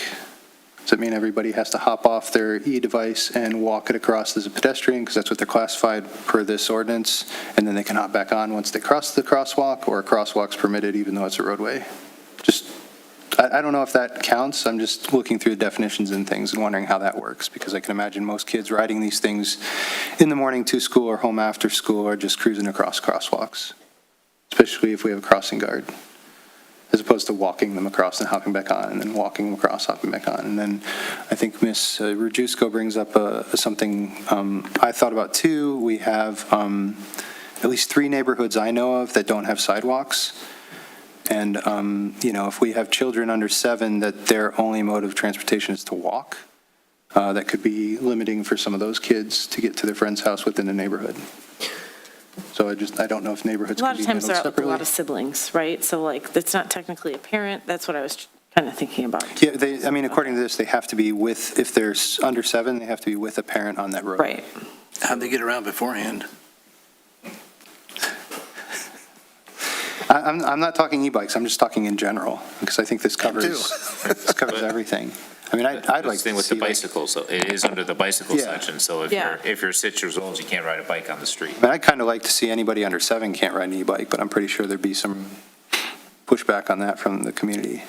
Because there are competent children that go dirt biking with their parents on these micro bikes that are 4 years old, and they're probably more confident than some of the 12-year-olds that are getting on e-bikes these days. So I wish we could do a test. They come to public safety. And, bring back Safety Town. have to test, are you competent or not? And I would encourage the administration to consider something like that, because I know Berkeley does that. They do lids for kids every year, and they do a kind of a training on how to follow traffic, like stop signs and yield signs and what that means and what their rights are as a cyclist, and then they give out free helmets. And I think it's sponsored by somebody, but I think we used to live there, it was a very clever program when we had very young children, because it taught them how to manage their bike when they came to an intersection. No. Unfortunately, the kids that Seen it in forever. don't get the benefit, but I think it does help quite a bit for kids that that do participate in that. And it was helped by public safety, so I thought it was a great event for public safety to get to know the community too. But just a thought on e-bikes, we could expand that to e-bikes and e-devices, because I have a feeling kids are going to stop riding bicycles altogether eventually. I do think, given that several of the elementary schools in the community are flush with safe routes to school programming cash, part of what we had talked about 100 years ago, and I don't know if they recall it, but was doing some kind of bike rodeo and getting public safety involved and training. And so there is hopefully an opportunity to do that in conjunction with the elementary schools and invite the community. So, like where your head's at. Yes? Can I just make a clarification? Yes. All classes of e-bikes, all rider-powered bikes, mopeds, not a good example, but skateboards, they're all allowed on public road, on the roadway, the right-of-way. The limitations are for sidewalks. So Class 3, none. Class 1 and 2 are allowed, and electric skateboards and scooters are allowed on sidewalks, subject to whatever regulations the council wants to put into place. There's an age thing on the road though, right? Like under 7, they can't be out there with their parents. That's on a Regular. rider-powered bicycle. That's not e-bikes in East. Correct. So that's where I would like to see something contained, is because I don't know that it says you can't ride a class 1 or 2 on the road.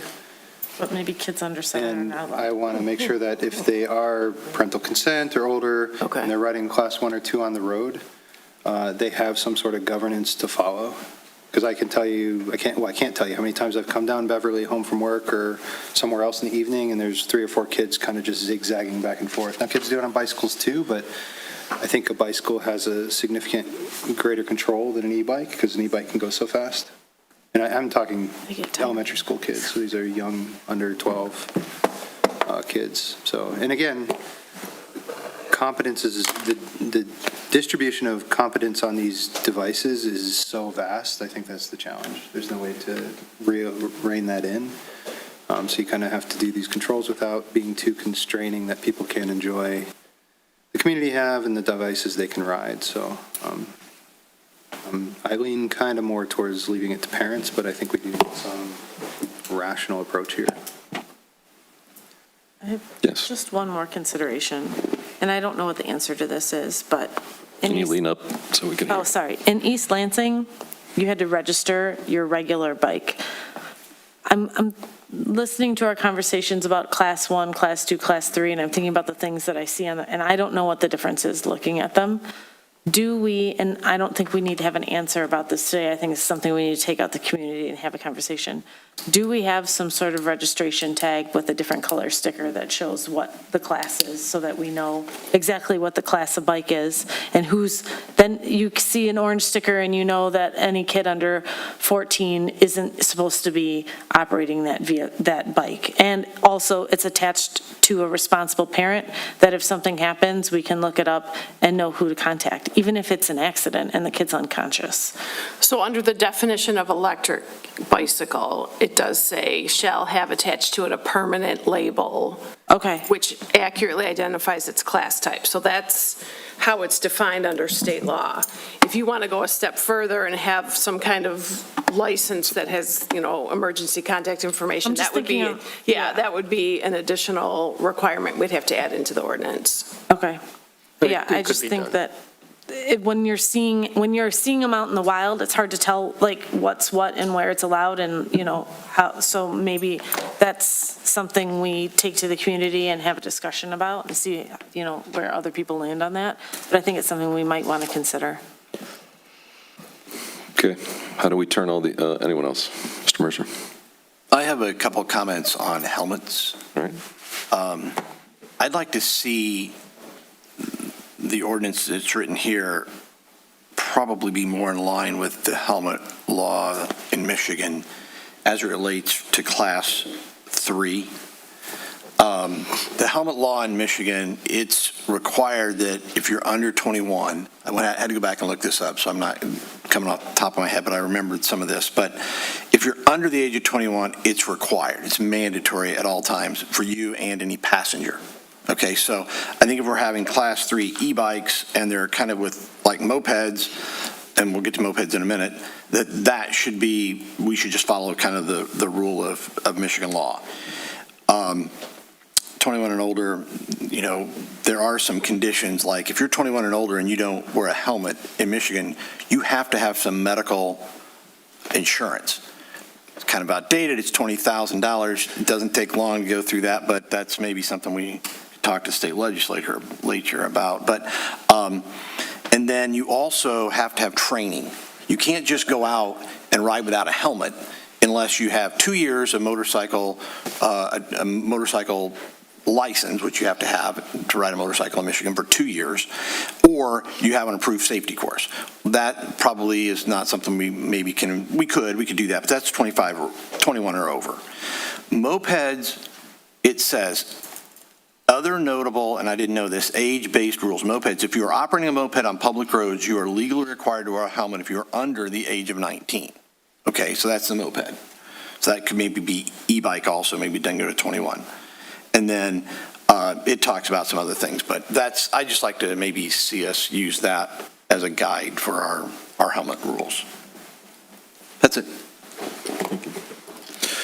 How do we turn all these great suggestions into something? I feel probably that it's unfair to just say go and modify based on that. So I don't know if anyone on council wants to help, or if you want to make modifications based on this and circulate it back to council. I'd just like to make sure we memorialize as much of this as possible so that when we do a first reading, we're comfortable that it represents everything you just heard, or most of it, that makes sense. So I took copious notes. Right. So I can certainly redline this version that we have and send it out to council ahead of the next meeting, and respond to me individually, please. With any comments or further suggestions, we could handle it that way, and then potentially we'll be ready for first reading at the July 21st meeting. Which is still not adoption. Yep. Correct. Yep. That would be first reading. The only thing I would suggest, I know this is a big deal at SEMCOG and the Michigan Municipal League, because, I mean, it's just not the Village of Beverly Hills, obviously. But I think you talked to a couple of communities nearby, too, just to see, compare what they're currently doing, just so you have more references and insight. For sure. Yeah. And I think one thing that could be helpful that we could do is, and so we could send the council even before you see another draft, is a table where the rows are the vehicle and the columns are the thing. So column 1, sidewalks. You put a Y for yes and N for no, speed limit, we could probably circulate some type of document to that just to capture your individual feedback. Again, it'll be sent to you individually, and you'll have to send it back to us individually, but that could also help in the drafting process as well. I think ultimately for socializing that to the community, that would be incredibly helpful. Yeah. So that you had some visual, so that people understood that Class 3s can't go on sidewalks They can regardless. easily show their Perhaps in the children. final ordinance, we include, like in zoning ordinances, the nice thing to do now is when you can turn paragraphs into a table of some kind. Yeah. Is a good direction to go. At the very least, we're going to have to make one anyway so we can answer your questions on what's in this thing. Mr. Church, I mean, probably getting ahead of ourselves, but you made a good point that the Safe Routes to School money is available, right? That we had talked about doing some activities with the schools. I mean, I think there's every opportunity for public safety or someone to go, do a bike safety assembly at each of our elementary schools, right? You bring this little handout with that sticker, right? Like, oh, you guys all just got these for your birthdays? Like, I don't think that's unreasonable, right? It's turning into a real issue in our community. I mean, we're hearing from people all of the time. So So I think some outreach. And you got to try to avoid 2 of them tonight on your way to the council Sure meeting. did. You did a nice job, though. Thank you. Thank you. Saw those guys coming. I was like, that's that white e-bike everyone's always talking about. I know you. I know where you live now. Yes, you do now. And If we do something that involves the elementary schools, I encourage us to go beyond that too, because we have a lot of residents that go to private school and maybe go to parochial school, so we may not hit them, and I want to make sure we hit everybody, so. Yeah, but I think we could have a nice strategy of, a nice article in the Villager with, graphic handout, website update. I mean, we could do I think we could do a nice job around this, I mean, and I think, at least Queen of Murder's got that Safe Routes money, right? And so Queen we're of not Murder's did, limited, we're not Berkshire, limited to our public schools. Greenfield, right? Beverly. So, Queen of Murder's got double. yeah, I'm sure. Bingham Farms. And just one more comment in compliment to what Mr. Booth said, Mr. Rothy, is when we do this review and we do kind of a benchmark to surrounding communities, it'd probably be important to make sure that if we have anything that's significantly constraining compared to surrounding communities, we have a discussion about that, because you wouldn't want somebody from an adjoining community to cross the road into our community being in violation just by proximity. So I know growing up, there was an issue with mopeds. That was like, anybody my age probably remembers that. Mopeds came out. It was just like this. Kids could all of a sudden go really fast down the road. And there are communities that didn't allow them, so kids would ride into those communities to visit a friend, and it became a major issue. So anyway, just wanted to highlight we should be doing benchmarking to make sure we don't have anything super constraining. I just thought of one other thing. And I don't know if this is the time to address this or not, but it's been brought up and there's been questions. Do we include something in here for electric golf carts? Because I've had the police pull people over and tell them they aren't allowed. I've had other people say and I believe that we have to have an ordinance allowing them in order for them to technically be allowed. And so is this the right place to put that language in and handle that one way or the other? I would ask for feedback from the attorney on that. Just And it maybe doesn't we have to be now. talk about that next time. If you could put that on the list of things to contemplate. Yep. Yeah. It's also in the state legislature. And if that My neighbor includes- had asked me a while ago, and I was like, I don't know what the answer is. And I started Particular golf looking into it, carts. And I was like, I don't know what the answer is. Just thinking of your gator. While we have this in front of us, we throw that in there. I have seen a golf cart on Beverly, so. Yeah. Driven by an There's a adult, few, not there's a a lot of child. people that have them and There's use a couple them, so- regular ones. Yeah. What the rules are. Anything else before we? Mr. I had two small things. Just so we have clear direction to Ms. Gold here. The Michigan law does require helmets on class 3s, but only for riders aged 14 to 18. So if we want to make our ordinance more, stronger than that, we can. But that was just one quick point of order there. And then the other question that came up about electric dirt bikes, because I went through all this with my child not too long ago. Those are, they're viewed as vehicles by the state. So for an electric dirt bike, which is no pedals, so like some of the ones that we do see around, like the Surons or the Segway makes one, you have to have a driver's license to drive those. And you have to have headlight, you have to have tail light, brake lights, horn, all those kind of things. That has to be street legal. So it's viewed almost like a motorcycle is viewed.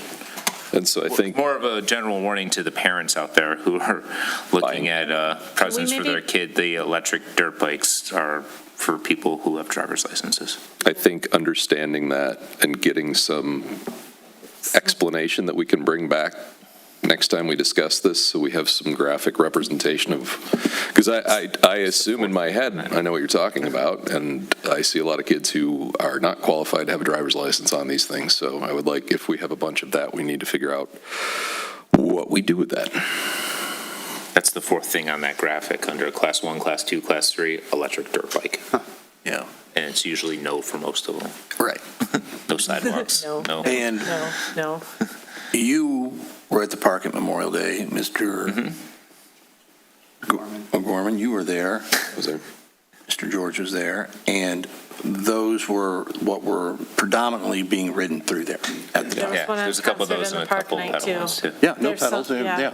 So, And there is- and that's the biggest issue, and that's the reason to get them off out of the park, at least keep them in the parking lot. Well, and the park does say no motorized vehicles. They went right past it on their way in there. So it is already, I mean, we should write it down again, I agree, but like it is, we don't need to wait on this ordinance, like it is already, use your legs, pedal your feet, or don't go in the park. One last thing is enforcement of it. When it gets to that point, I would like to understand from Public Safety Director Arnold about how the officers are trained for this and what will be kind of the workload involved with this. Because, I mean, initially it'll be like your stats you showed where you issuing a lot of tickets until people learn that you're going to issue tickets. But is there training for the officers to identify this? Is there, I would prefer we educate before we start to enforce, to be honest with you. Makes like I think sense. we're going to be dealing with mostly adolescents, and I don't want to burden the parents with up to a $500 fine, so I would like to try to get some compliance through education. We could start going to the schools with our school resource officer, seeing how some of the other, how Birmingham school resource officers handling it, just kind of pair together with them and really just push out a big educational campaign first before we actually the schools are going to be our greatest resource to communicate to the parents of the children who have these bikes, and just push out an educational campaign to try to get compliance by that way. I could see instances where violations are written, but I think they would be gross violations, and that's why we were writing them. Or attitude. Yes. Thank you. Mr. Rubin. One last thing we haven't talked about. I know I have a Malaguti, which is 175 cc's, and you have to have a license and everything else, but you also have to have insurance. So I don't know what these e-bikes, are they insured? Do they fall under the umbrella of the home insurance policy? Or when you hit your neighbor's kid, their insurance has to take care of that kid? So something we need to consider, that's all. The Malaguti was a Belgian dog. It's Italian, F-18. Yeah. Can do 70 miles an hour on the sidewalk. I don't think, all right, okay. All right. Good talk. Thank you for all the feedback. When we get it sported up a little bit, we'll talk about next steps and when we feel comfortable doing a first reading. I think there's a great opportunity. It doesn't have to be school-specific, but holding them at the schools and inviting the community, I think there's a great opportunity to do that. Publish some dates, figure out what the bike rodeo skills session, education session looks like.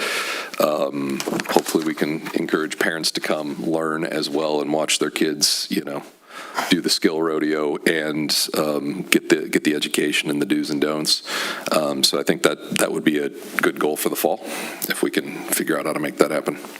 Anything else before we move on from that? Last thing, Yes. Mr. George, if I could, and this probably goes without saying, but I think, I appreciate, Ms. Kolb, you said you took a lot of notes. I feel like we did throw a lot of different ideas at you, and a lot of this stuff's really down in the weeds, right? But I think to Mr. Mercer's point about enforcement, right, I agree, Chief, that, an education campaign comes first, but I don't want us to get in a situation where public safety is getting calls with, well, so-and-so is going 12 miles an hour on a sidewalk. And, I've had one bike in my life that had a speedometer on it, right? Like road bikes have speedometers, regular bikes don't, right? I mean, public safety is not going to be out there with a radar gun, pointed at the sidewalk. So, I mean, it's like anything we do where it's like, okay, these all sound like good ideas, but we have to have some like common sense, like enforceability screen to it, right? And so if maybe once we get something in a shareable format, if, Chief can take a look at it and say yes or no, we can, if we get a complaint, we've got to talk to a kid about this, like, is this really going to be workable for us or not?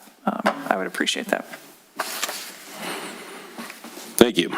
We'll call it closed. Moving on, public comments. Anyone in chamber or online who would like to make a public comment?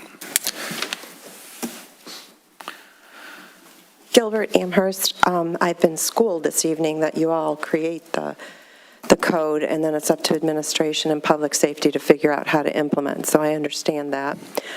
I would like to maybe tomorrow give you a call because I have some practical questions. How many stops or citations are now being either issued or made for the classes of bikes covered under this proposed legislation?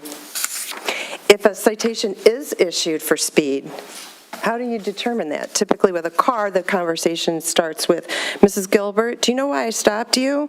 Oh, no, sir, I don't. Well, I clocked you at this, and you're in this zone. So I don't understand the enforceability of that if you don't have an actual number and an actual gauge for it. Similarly, for age categories that I heard up here for, I think it was the 3 different classes, I understand with an adult you're going to have an ID, but when they go, kid, how old are you? What does he pull out and prove to you that he's 14 versus, say, 7? I'm making that an exaggeration. And you forgot about all the cool little John Deeres. My kid had one, it was so cool, and Jeeps and Barbie cars that go on the sidewalk. So you got to make something up for that, too. Thank you. Thank you. This is the implication that this is overboard. Still Dale, still on Riverside. So since we didn't have public comment on the e-bike thing, What we're doing? the one thing that that concerns me is that it's part of the bicycle statute. We don't enforce the bicycle. I mean, the bicycles have the same rights and duties as motor vehicles. But bicycles routinely run stop signs, routinely run yield signs, routinely go through red lights, routinely run people off the sidewalk. So if we're going to start doing e-bikes, maybe we can start enforcing the laws for actual bicycles too. Second is, I think scooters are one of the biggest parts of the problem. So I'd like to look at more, and scooters don't generally even have speedometers.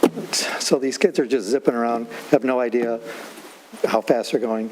There's usually multiple kids on one scooter. The one thing I didn't see, and maybe I missed it, is the common practice is for when the kids on the e-bikes and the scooters see traffic, they just go off on the grass and they go off on someone's landscape areas. And so it would be great if we had some rules around either keep it on the street or keep it on the sidewalk, but don't drive through everyone's property. And so, I mean, the real question is, and I think you guys touched, are we going to really enforce this? So, education's part of it, but if we're not going to enforce laws for actual bicycles, then are we really going to enforce laws for the e-bikes? I don't know. So, second thing, and since this is part of the manager's report, this is regarding the Riverside Park. So I spoke out against Riverside Park multiple times. And I thought it was a bad idea from the start.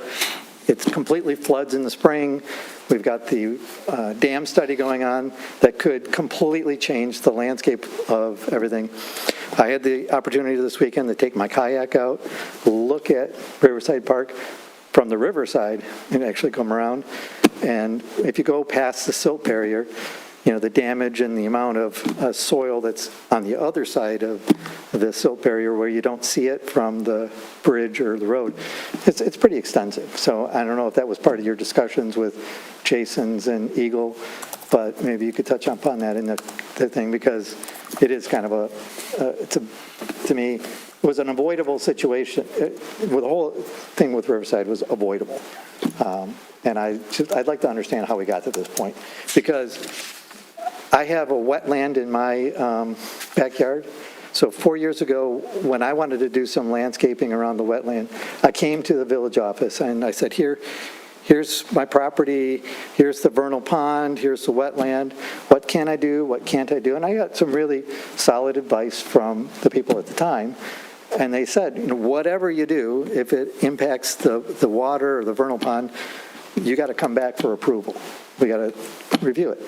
And so it kind of surprises me that those approvals and that wasn't done before all the bulldozing started at Riverside Park, because mine was simple.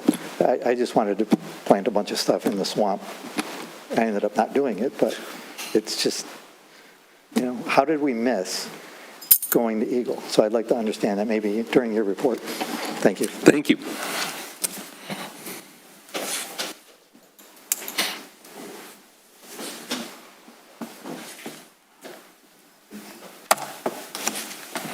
John Jennings, Orchard Way. Thanks, everybody, for taking this up and really spending a lot of time, because it's a big concern for sure. I live on Lasser, off of Lasser, and we actually have a stop sign to come out of our neighborhood, and we stop there, and every morning and afternoon, it's really scary. And, you know, it's great that the kids now have sidewalks from Berkshire, but 11 and 12-year-olds are flying down Lasser, and as I come down Lasser, it's a 40 mile an hour. Those kids are trying to race the cars, for sure. Speaking a little about enforcement, I grew up in Birmingham, and we had mopeds and we had mini bikes. We made them. They were loud as hell. We were all over the neighborhoods and everywhere else. Enforcement became a real deal. I mean, we're always playing cat and mouse with the police, but when you did get a ticket, you had to go to downtown Birmingham to Judge Emery, who was not a nice guy. And he hated little kids running around, and his kids were bad, but it was just kind of scary. But it was a deterrent because it made us really think about what we were doing. And I think the education thing is going to be huge, but I think every once in a while, some kids probably go to court and with their parents, pay $25, try and figure it out. Anyway, it works. Thanks. Thank you. Anyone else? In chamber online. If not, we will go to the manager's report, Mr. Rothy. Yes, excuse me. A week from today in this Village Hall, in this room, and maybe the side room there, we're going to have our kind of open house for the Southfield and Beverly Road intersection study. Again, there'll be people with stations to gather feedback on specific, topics, designs. It come during at any point in the time. You don't have to get the right minute search. You're not going to miss a formal presentation or anything.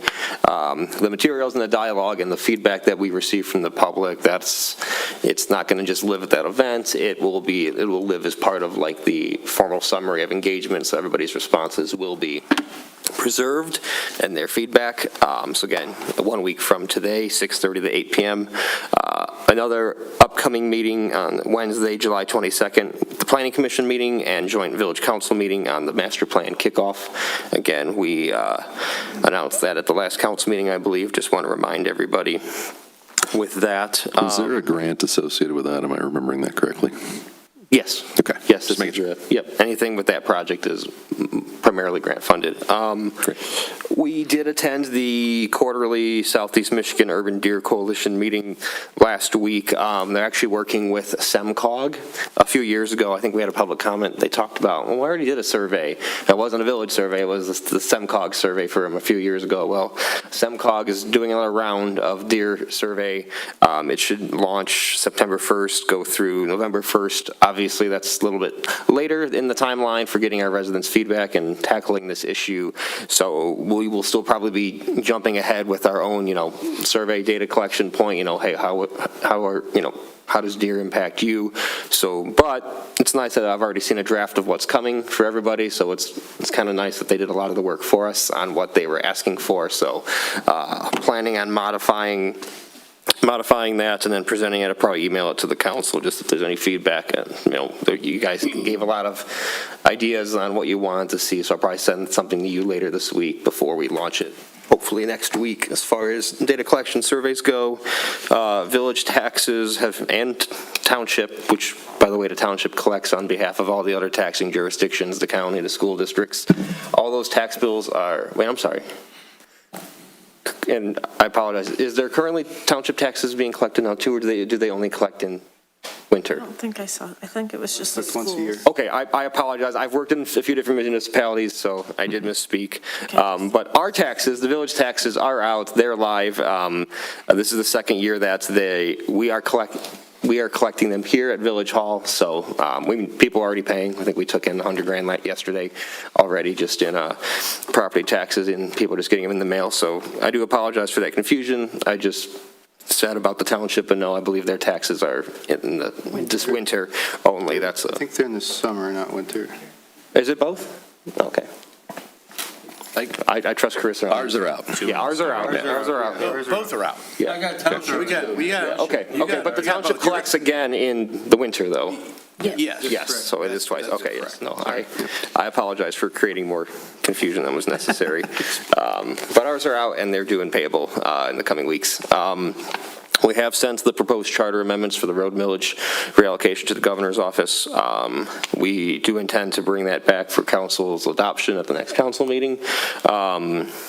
We mailed out the villager. BSNA Cloud is set to go live this month, next, and we're drafting correspondence that will be publishing through our channels, but next week, we're essentially going to close to the public later in the day on Wednesday, and we remain closed for staff training on Thursday and Friday. You know, yes, the phones will still work, emergencies, we'll be able to take care of all of that, but our staff are going to be in training on those 2 days. There's a decent chance we might be able to open back up to the public on Wednesday. I don't have a time exactly yet, so I'm going to post it as a total closure all day, and then once we know a little bit more, we can adjust.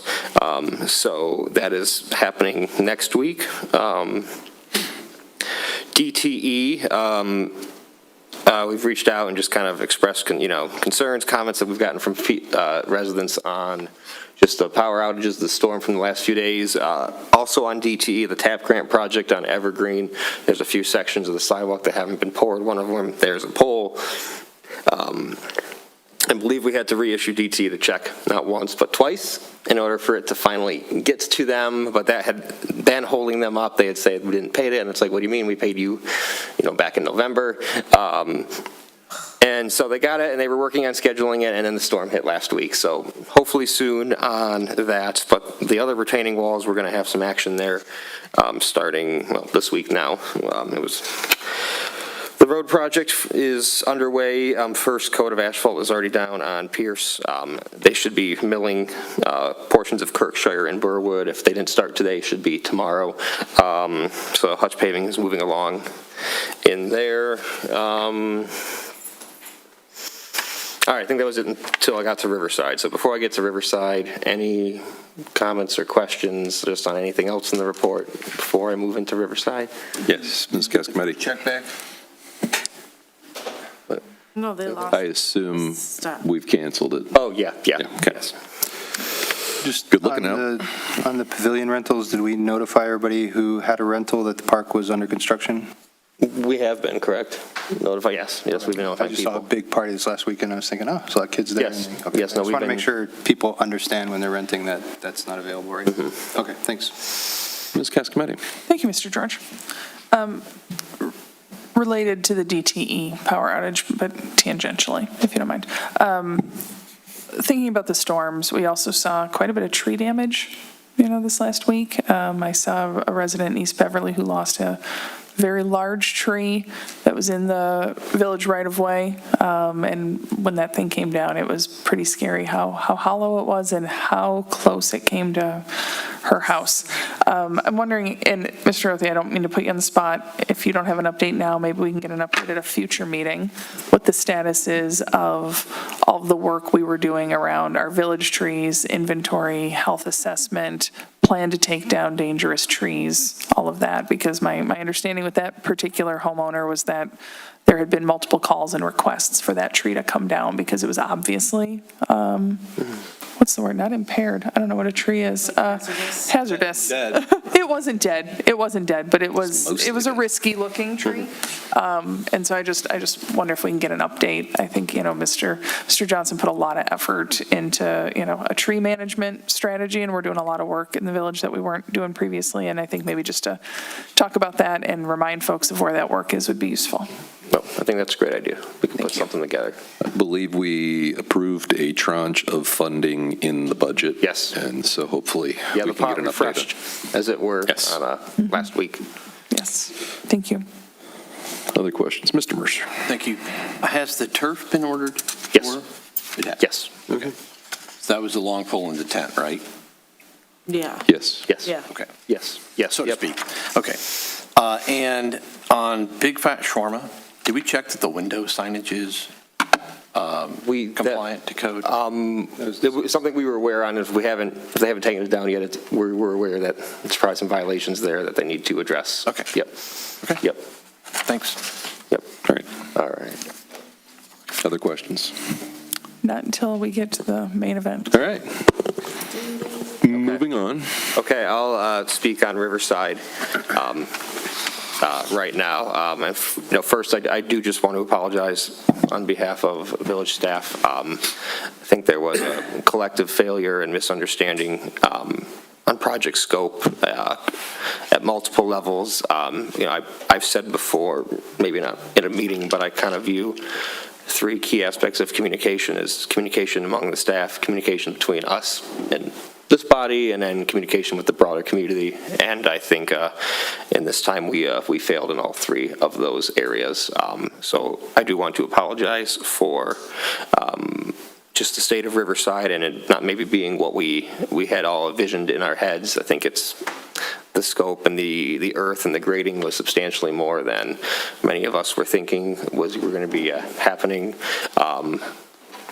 The RFP specifically puts the burden of required permits on the contractor. I do just want to throw that out there. I'm not trying to throw that contractor or the village, responsible in that point, but that was a parameter of the RFP, the permit. And I don't believe everything that we intend to do on site does require a permit. It's evident that some of it does now as a more specific component. I don't have a detailed breakdown on that yet, but in meeting with Eagle's representatives a few hours ago today, we walked the site, they took pictures, several different people, floodplains, wetlands, and then another gentleman who I think is just general compliance. In the next 2-ish weeks, the village will be getting a letter with their findings saying, all right, here's what we'd like you to do as far as, remediation efforts, or if you want to keep moving forward, what the process needs to be. So, as far as immediate restoration, we will be bringing back the vernal pond. So we don't know what that looks like just yet. They're going to provide some guidance, so the vernal pond is coming back. There likely will also be requiring some level of restoration on the shoreline, or in the shoreline areas specifically. Again, it's to be determined on what that will look like. They were encouraged by, even on the non-extensively lily-padded side of Riverside, they were encouraged by the presence of lily pads still on both sides and natural life, and even the presence of some of those fallen trees. They pointed those out as appropriate features. So again, their guidance on what on the shoreline needs to be restored will be forthcoming, but the pond for sure will be coming back. Kind of the third and final area as far as just the fill dirt goes, it'll be dependent on how the current grading that was done interacts with the floodplain. I believe it's the 100-year floodplain. It might be something a little bit different. So I'm just going to say floodplain right now. So we will, again, this letter will provide guidance on what they'd like us to see as far as that component goes. But again, should be in about 2 weeks. We'll have all that finalized. We're not looking at a fine or anything at this time. And they did again say that, our end goal is, to at least some extent, achievable, permittable, and we may have to modify some things. But again, some of the work we wanted to do, like they said today, something like the path, for example, we might not actually have to permit that at all, potentially. So we'll be sharing more information with them, receiving information from them. And again, I did just want to give a quick state of where we're going and then apologize for how we got here. It's not a process in which we will ever utilize again. Thank you. Questions, comments? Yes. One question. Thank you for that, Mr. Rothi. I appreciate that information.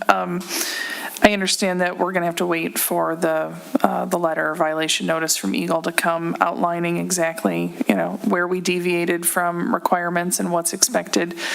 But, one thing that's clear to me is that, I think there was a gap in what some people understood the scope of the project to be and what happened out there. And I'm not at all interested in pointing fingers on how that came to be. But one thing that strikes me is that I don't think that our contractor was either qualified to work in an environmentally sensitive area, or we were not explicit enough with our expectations for work in an environmentally sensitive area. And so what I'm wondering is, in anticipation of some level of remedial work having to get done out there, have we started considering whose professional services we might need to figure out what has to happen there? I'm anticipating we're either looking at removing a good deal of soil, stabilizing a shoreline,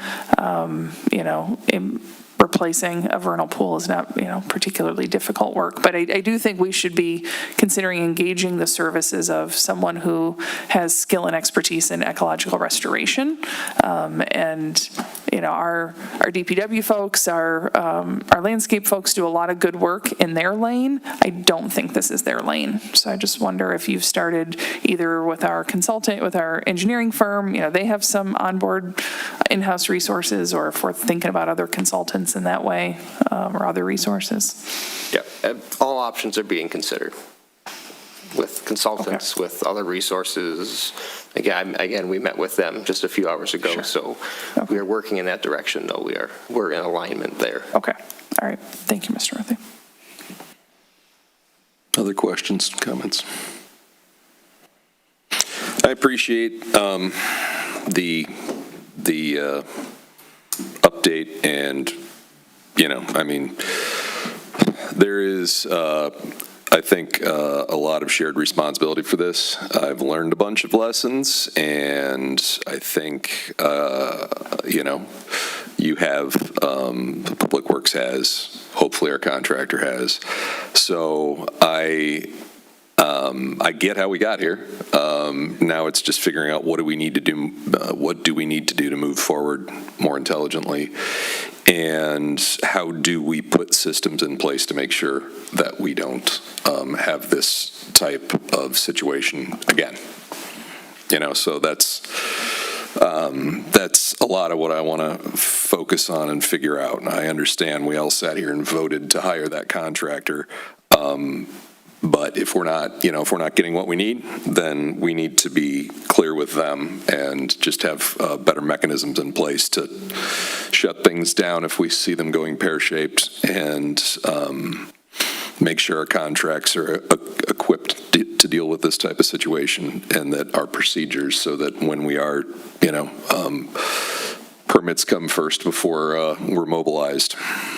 And a lot of that is, this is the challenge with doing things, is that if you do something you haven't done before, sometimes you don't get all the steps right. So I would like to, it doesn't have to be now, but I would like to figure that out. How do we build the mechanism to make sure we've got better accountability and process around this, any type of other than kind of bread and butter project going forward. And one of the things I've learned, obviously, is when we don't staff for engineers, and we say we use outsourced engineers, we should use them when we didn't here. So, anything else on that, on the manager report, before we move to public safety report?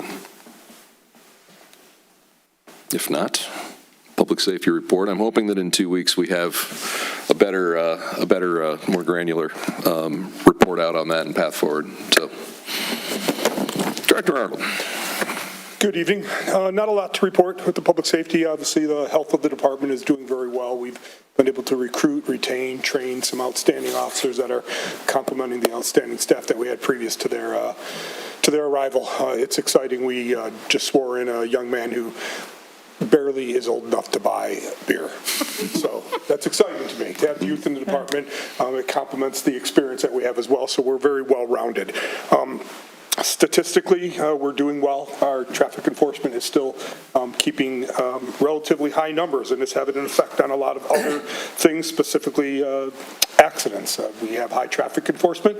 We've had low accidents for 4 of the last 5 months. I can't explain May. That's a little bit of an anomaly, but Lower traffic accidents lead to lower injury accidents, which lead to lower medical runs as well, and we're seeing lower numbers in all of those areas because we're seeing higher numbers in our traffic enforcement.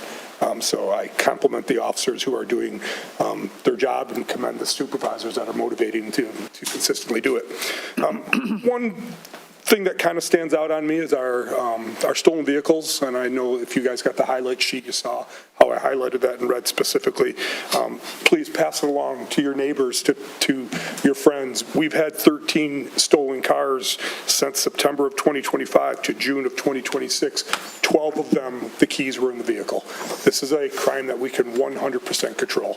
People that steal cars, they're very resourceful, but I don't think we should make it easy for them. And that's clearly what we're doing. If 99% of the cars that were taken out of our city, out of our village over the last 16 months were by way of unlocked doors with keys in the cup holder. It's a little frustrating to me. We can control that crime. So tell your neighbors, tell people you know, please take your keys in your car, out of your car, and lock your doors. I have nothing else to report unless you have any questions of me. Questions? Keep up the good work. Yeah, no, love it. I know it fluctuates. I know people move in and out, but being fully staffed feels really good. So one more. Oh, we did lose Officer David Gibson. I don't know if you guys knew David or not. He had a great opportunity to go back to the Wixom Fire Department where they gave him an administrative training role. And he was very excited to take it. But we are 9/10 to the way of replacing him already. We've had some outstanding candidates, and we are in the process of hiring someone who has 8 years of firefighting experience, which excites me because we don't fight a lot of fires. So when you can bring somebody in that has a lot of firefighting experience, it's very helpful. All right. We had a good 1 week of everybody. We did. Actually. We had a great 1 week. Can I ask one question? Yes. All this talk about bikes, and I'm wondering where are we at with our super fun bike patrol? I know everybody was so excited about this. I needed to get our staffing levels up before I could take officers out of cars and put them on Gotcha. bikes. Yeah, that's it. Yeah. So I anticipate that being a next year project. I gotcha. Perfect. They're e-bikes. E-bikes. Oh, yeah, I think that's what we authorized. And can you remind us of the name of the PSO who came in with a bunch of medals? Oh, that was Nick Pointer. Yes. Yeah. So we sent Officer Pointer to the Beverly Hills Athletic Club 11 and under swim meet where they had about 450 kids from a bunch of different swim clubs, and he got to show off his medals and really impressed the kids. And I think he made some friends with the coaches there. So hopefully he can go swim with them. So that was exciting. I love Swim? An accomplished swimmer. He did not swim, but he might raced the kids. he might just clowning 8-year-olds left and right. But any chance we can get to tie the guys in, the public safety officers in with the community and some of the community events and points of common interest, I'm all for it. So let us know. Appreciate it. Yeah. Anything else? All right. Thank you. Thank you. I'm going to think that takes us to council comments, if nothing else for administration. Mr. Mercer. I have no additional comments tonight. Thank you. All right. Thank you. Mr. O'Gorman. No comments this evening, thank you. All right. Ms. Cascometti. Just brief comments, Mr. George, thank you. Mr. Ruthie, thank you for the update on Riverside Park. I know that's been a big issue for you and for your staff this week, so I appreciate the update and the time you spent with Eagle earlier trying to figure out what's going on out there. I want to thank the resident that came and talked, and I know we've heard from a couple people about Riverside Park tonight, and I think a lot of us have heard from neighbors and residents, and we've seen, social media interest in it, and so I just, I will echo your remarks that, I think there was some kind of gap in, what we expected the project to be and then what it looks like on the ground. And so I just want to make sure that moving forward, once we get the on the ground fix at Riverside Park addressed, I think there's a lot of work to do there, that we then take a look at our internal processes a bit to figure out just kind of how this happened, right? And whether or not that's, identifying, certain areas in the village that we're going to deem, environmentally sensitive and maybe need an extra level of review, or if we, need to engage a little bit differently with the park board or something. I don't think I know tonight what I think the solution is. I just want to make sure that, we're able to do the kind of projects we're interested in and do them the right way and meet the expectations of our residents and obviously do the work compliantly. So I would really appreciate, your insight, for future conversations about how we just, make sure that we're doing this work as responsibly as we can. And I appreciate the really thoughtful conversation around the e-bike conversation. Apparently there's mixed opinions in the community about how we should address this, but I think overwhelmingly I hear from folks that are just genuinely worried that someone's going to get hurt and that someone is going to be a child. Right, and so I appreciate, Ms. Kolb, all the research you did to try to bring us some options. And, maybe there's not a model ordinance yet from.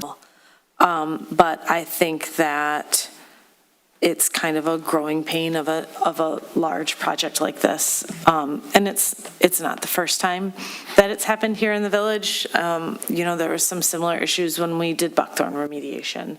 But I hope that we can, take a step back and look at where things broke down and make some good adjustments and maybe take some good notes and put in a good process so that, 10 years from now, when maybe some of us aren't here to sit there and go, wait a second, we've got something memorialized. And I think that's, the best that we can do. And the end, regardless of where we are right now, the end result of that space is going to be fantastic. It might just take us a little bit more time to get there, and we might have a little more heartburn in the process. And that is all I have. All right, thank you. Mr. Abud. Thanks, President George.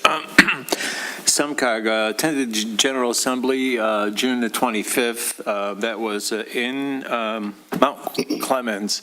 And they really have made it a walkable community. If you haven't been to Mount Clemens in a while, it's worth going there.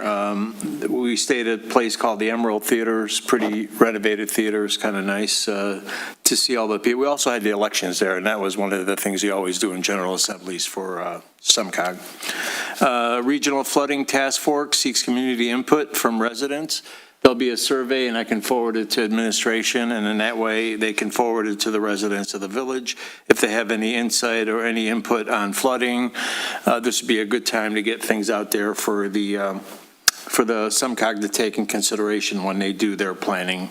Michigan Municipal League Transportation Infrastructure Technology Committee last month, and I will attend July, I think it's the 15th coming up.